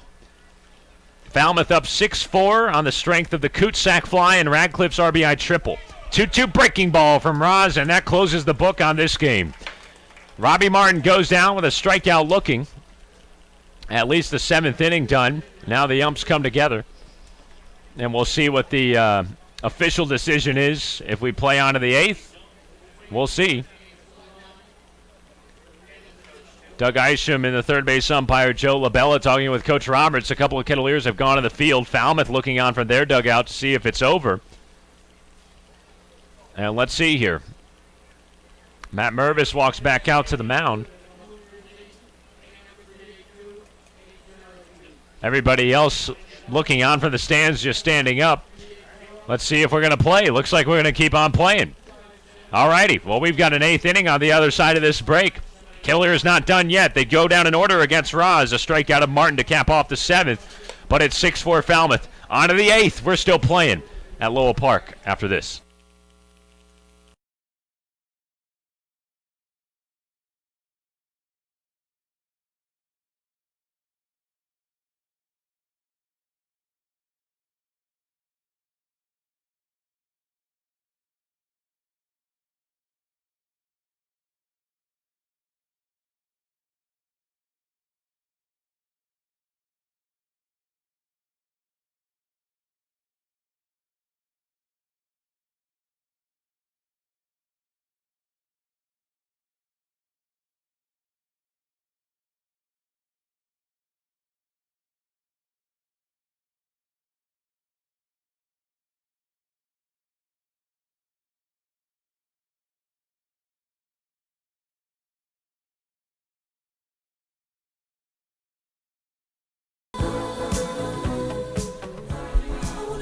So in a surprise decision, the Kettleers actually take the field here in the 8th inning.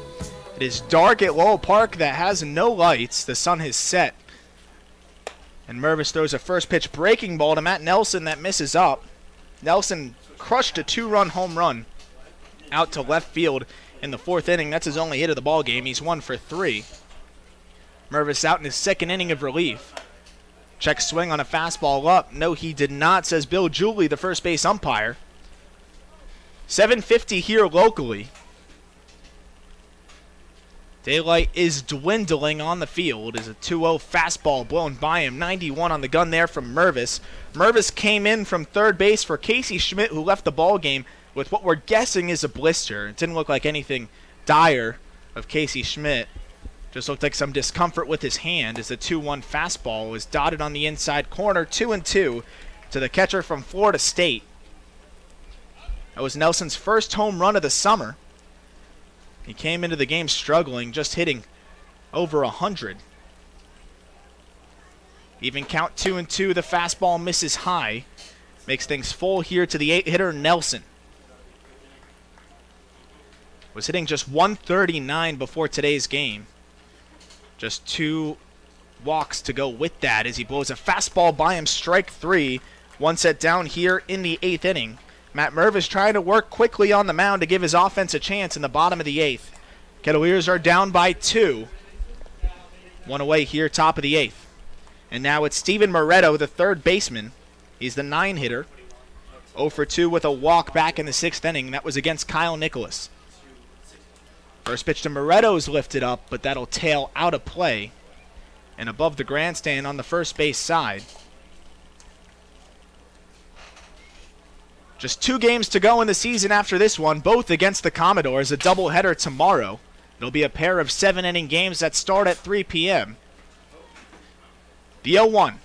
Fastball just too high. It's 1-1. Moretto, a 205 hitter coming into this one, just 17 for 83. 2 doubles and 3 driven in as he fouls away another one. It's 1-2. 94 on the gun there from Mervis. The big right-handed pitcher from Duke stands at 6'3", 220 pounds. He started the game in the field playing first base and slugged a 2-run shot, a line drive that got out of here in just about 3 seconds. Straight away right field. He also singled after that. The 1-2. Fastball too high. It's 2-2. On deck is the leadoff hitter Hayden Cantrell. He's 1 for 3. He singled, stole a couple bags, and also walked. The 2-2. Breaking ball laid off by Moretto. A good job there to leave that one down and away, and now it's full. Continues to get darker here at Lowell Park. Almost 8 o'clock. So it's a 5 o'clock start in the final regular season game as that's fouled away just off the mitt of the catcher Kessler. And Steven Moretto just barely stays alive. We'll do 3-2 again. It would be Christian Robinson, Cam Hill, and Colton Kessler. If the Kettleers can get to the bottom of the 8th, we've seen umpires call it halfway through at times here. Swing and a miss. Got him on a 94-mile-per-hour fastball. And 2 quick strikeouts here to start off the 8th inning for Matt Mervis. This is a good outing for Mervis. You hate the circumstances on how Schmidt had to exit the game, but hopefully he's okay. But the Kettleers want to give him one more tune-up before the postseason. He'll be one of the first out of the pen once we get to that point. So now it's Hayden Cantrell, the switch hitter from Louisiana Lafayette. Bats from the left side against the righty Mervis, and the first pitch fastball just above the letters, 1-0. Cantrell 1 for 3 with a walk. He scored 2 runs and swiped 2 bags. Number 18 and 19 on the season for stolen bases. 1-0 fastball misses up as well. Second in the Cape League behind only Braden Ward of the Wareham Gatemen, who the Kettleers saw yesterday at Spillane Field. He has 25 stolen bases. 2-0 on Cantrell, the pitch. Fastball dots the outside corner, 2-1. Cantrell, a top-of-the-order guy for the Raging Cajuns this past spring. Set to be a junior.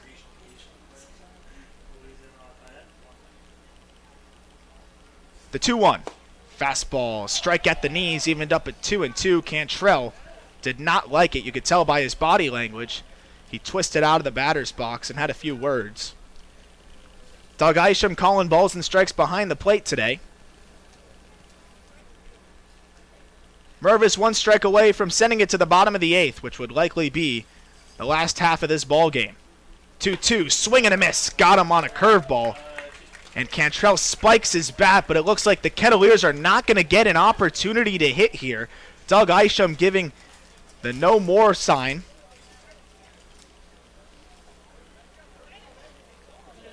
Basically a cutthroat sign at the neck saying no more to go.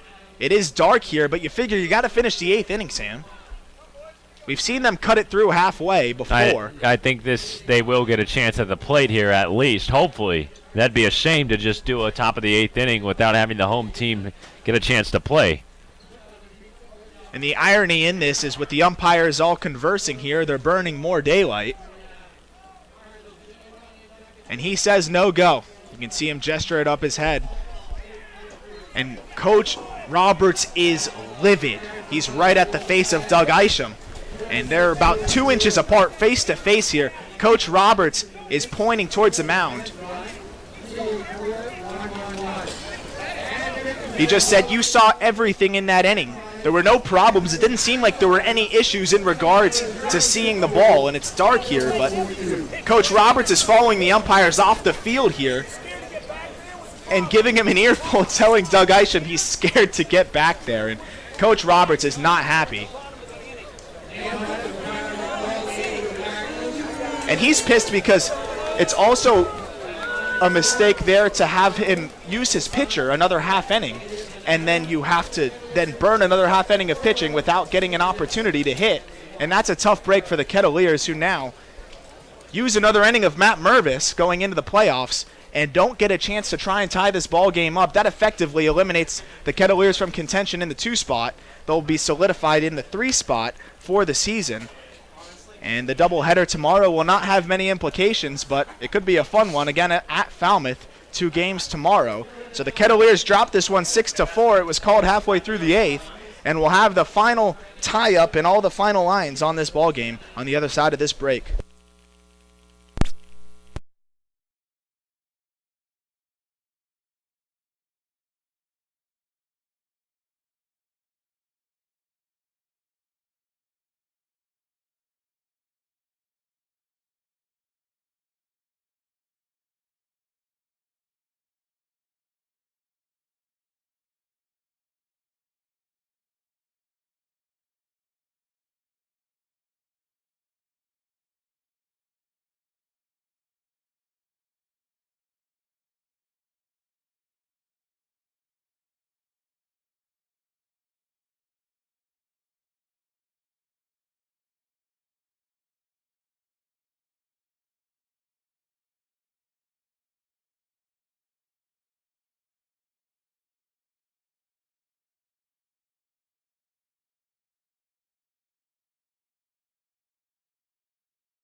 So a wild finish here at Lowell Park.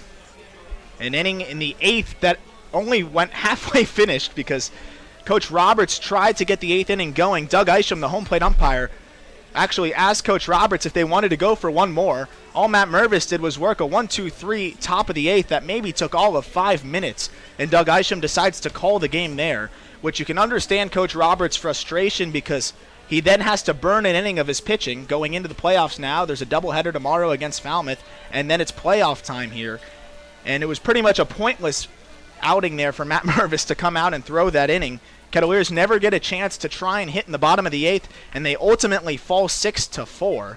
A really tough one, Sam. A weird way to see it end, but the Kettleers really did not give themselves all the opportunities to win this one. Yeah, the Kettleers didn't play a really tight ball game in the field. A couple of errors that cost them a little bit, especially the unearned runs down the stretch. And Falmouth made the clutch hits when they needed to. What the game being called in the 8th inning without the Kettleers even getting a chance to bat in the bottom of the 8th, that was just too bad. You can understand Coach Roberts' frustrations because that call goes against everything that baseball is about. The home team gets a chance to bat. You've got to make those 27 outs, or in this case, without the lights, those 24 outs. And Falmouth was able to basically get a round of practice batting against Matt Mervis in the top of the 8th, and they didn't have to worry about defending 3 more outs in the bottom half of the inning.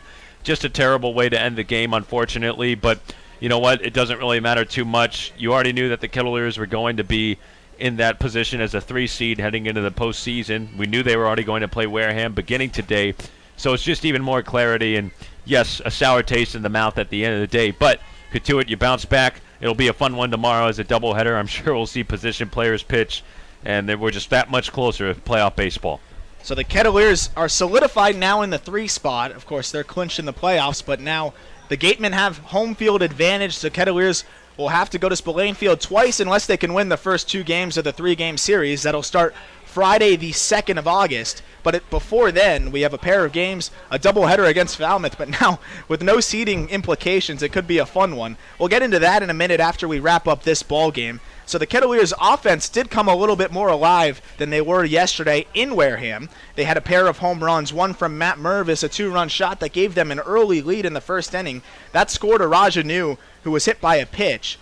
They held on to that lead for all of 3 innings before Falmouth started to creep in. They added 2 on a 2-run shot by Matt Nelson. Another Kettleer who homered was a Rajanu. Go back to Rajanu real quick for me, Sam. He has been red hot at the top of the order for the Kettleers. He's made a lot of great adjustments. He has developed. His swing has gotten shorter. He has a lot more pop, and he is contributing at the top of the order. Still don't know if that hamstring's 100%, and hopefully he gets some rest for the doubleheader tomorrow. But the power in his bat is very, very evident. He is really coming around and doing what Coach Roberts wants him to do, especially from the left side, which is his stronger side from the plate as a switch hitter. The real difference in the ball game came from a pair of sac flies from Falmouth, and both of those were on players advancing to third base on miscues by the Kettleer defense. Zach DeLoach did have an RBI single sandwich between that, but that's the part of the game that sticks out to me. They had a runner on first base in both instances. Both times the runner was able to either advance on a pass ball or a ball thrown away by the catcher, getting all the way to third with less than 2 outs, and Falmouth was able to come up big by recording the sac flies both times. One was by Jackson Coots, and the other was by Blake Dunn, and it was just good situational hitting from the Commodores that we have not seen from the Kettleers the last few weeks. It's a difference between the 2 teams. Falmouth, a division champion for the reason. They showed it today. Good starting pitching by Franco Aleman, despite giving up 3 runs. He didn't have his best stuff today, and you credit the Kettleers for getting to an all-star pitcher like Aleman and getting him for a couple of home runs, but the bullpen was strong. Aiden Maldonado and Tyler Raz were not touched at all. Only a couple of hits against Maldonado and 1 unearned run scored for Cotuit. Otherwise, Raz was lights out, and he got the final 6 outs of this one without a problem. You just wish that the Kettleers would have had a chance in the bottom of the 8th to have an answer. It was a start by Trey Holland, who looked good in this outing. 4 innings, 5 hits, 3 runs, all earned, 1 walk, 2 strikeouts. But 2 of those runs came on that 2-run blast we mentioned earlier by Matt Nelson. Other than that, he was really good at limiting the mistakes. Just the 1 bad pitch there. The win goes to Tyler Ross. He relieved 2 innings strong, struck out 3, did not allow a base runner against the Kettleers. It was a start by Franco Aleman, and the Kettleers looked like they were in business because Aleman was one of the best pitchers in the Cape League coming into this one. He still is. But at a minuscule .32 ERA, he had only given up 1 run in 28 innings. The Kettleers effectively triple his earned run average by putting up 3 runs on him, but they're still not able to capitalize in this one. Yeah, they weren't able to, but it's encouraging because I think for me, Arm, it tells me that this Kettleer offense can hang with the best of them. They're not going to get mowed down no matter who it is, and they've got enough power to cut through good pitching. And I think that's exactly how this team is going to have to approach the postseason. A little thinner with the starting pitching that we'll have coming into Friday's playoff game. And the bullpen, you hope that Casey Schmidt is okay as well, but you've only got a handful of guys out of there who have contributed and have been consistent in finding the strike zone, which is something Coach Roberts has talked so much about down the stretch here. The offense is going to have to carry the load, and if the Kettleers are going to win in the postseason, they're going to need their offense to crank out those 6-1 wins that we saw against Wareham on Friday, or that 10-3 win we saw at last Saturday at Chatham. Quick summary of the offense for the Kettleers. Aside from Anu and Mervis, who both homered in this one, Nick Gonzalez picked up a double. He finished 1 for 4. Cam Hill reached base all 3 times. He singled and, of course, gets hit by 2 more pitches. He's among the league leaders in that category. He has been hit now 9 times. So the Kettleers fall to 19-4, back to the 500 mark for the first time in over a week. And the Commodores stay hot, improving to 26-13-2. They're running away with it. They've already clinched the 1 spot now in the West Division, and now have a good chance to finish with the best record in the entire Cape League. They now have 54 points up on the Chatham Anglers, who came into today with 48. It'll be a doubleheader tomorrow at Falmouth. 2 7-inning games. Starts at 3 o'clock. We'll have coverage for you at 2:45. Any final thoughts on this one, Sam? I said at the beginning it was going to be cheery tomorrow, regardless of result, and I think it will be, my man. It's going to be fun. We'll probably see a little bit of position player pitching action going on at Falmouth. You got to love the atmosphere at Go Fuller Field. It's always buzzing when you got the Kettleer fans behind you from our end on the third base side. Travel well if you're listening. Come down Route 28 and support Cotuit in the regular season finale. It's a doubleheader. It'll start early. It's going to feel weird doing a game at 3 p.m. tomorrow. We haven't had a game start any earlier than that so far this year, but it'll be fun. The Kettleers should just go out there, relax, and enjoy a couple of games together in which they don't have the competitive stresses of the postseason on them. They can soak up this summer baseball relaxed feel on the Cape one more time, and it'll be a day in which they don't have to worry about scouts looking down like hawks on them. They don't have to worry about the pressures of getting a result, and they don't have to worry about really, tomorrow, because there's still at least one postseason series to be played. So I guess my invitation to the team, even though they can't hear it right now, is to soak it up one more time with each other in the regular season, because once Friday comes around at Spillane Field, it's going to be all business. So the doubleheader tomorrow, then a rare off day on the 1st, and as Sam said, the playoffs start at Spillane Field on the 2nd. It's going to be a wild one, a great 3-game series between the rival Kettleers and the Gatemen. Before that, the doubleheader tomorrow that can show us a little bit of anything. We're hoping for some position players pitching. Find out with us tomorrow at 2:45. Thank you for spending your afternoon with us. Kettleers lose this one 6-4. We'll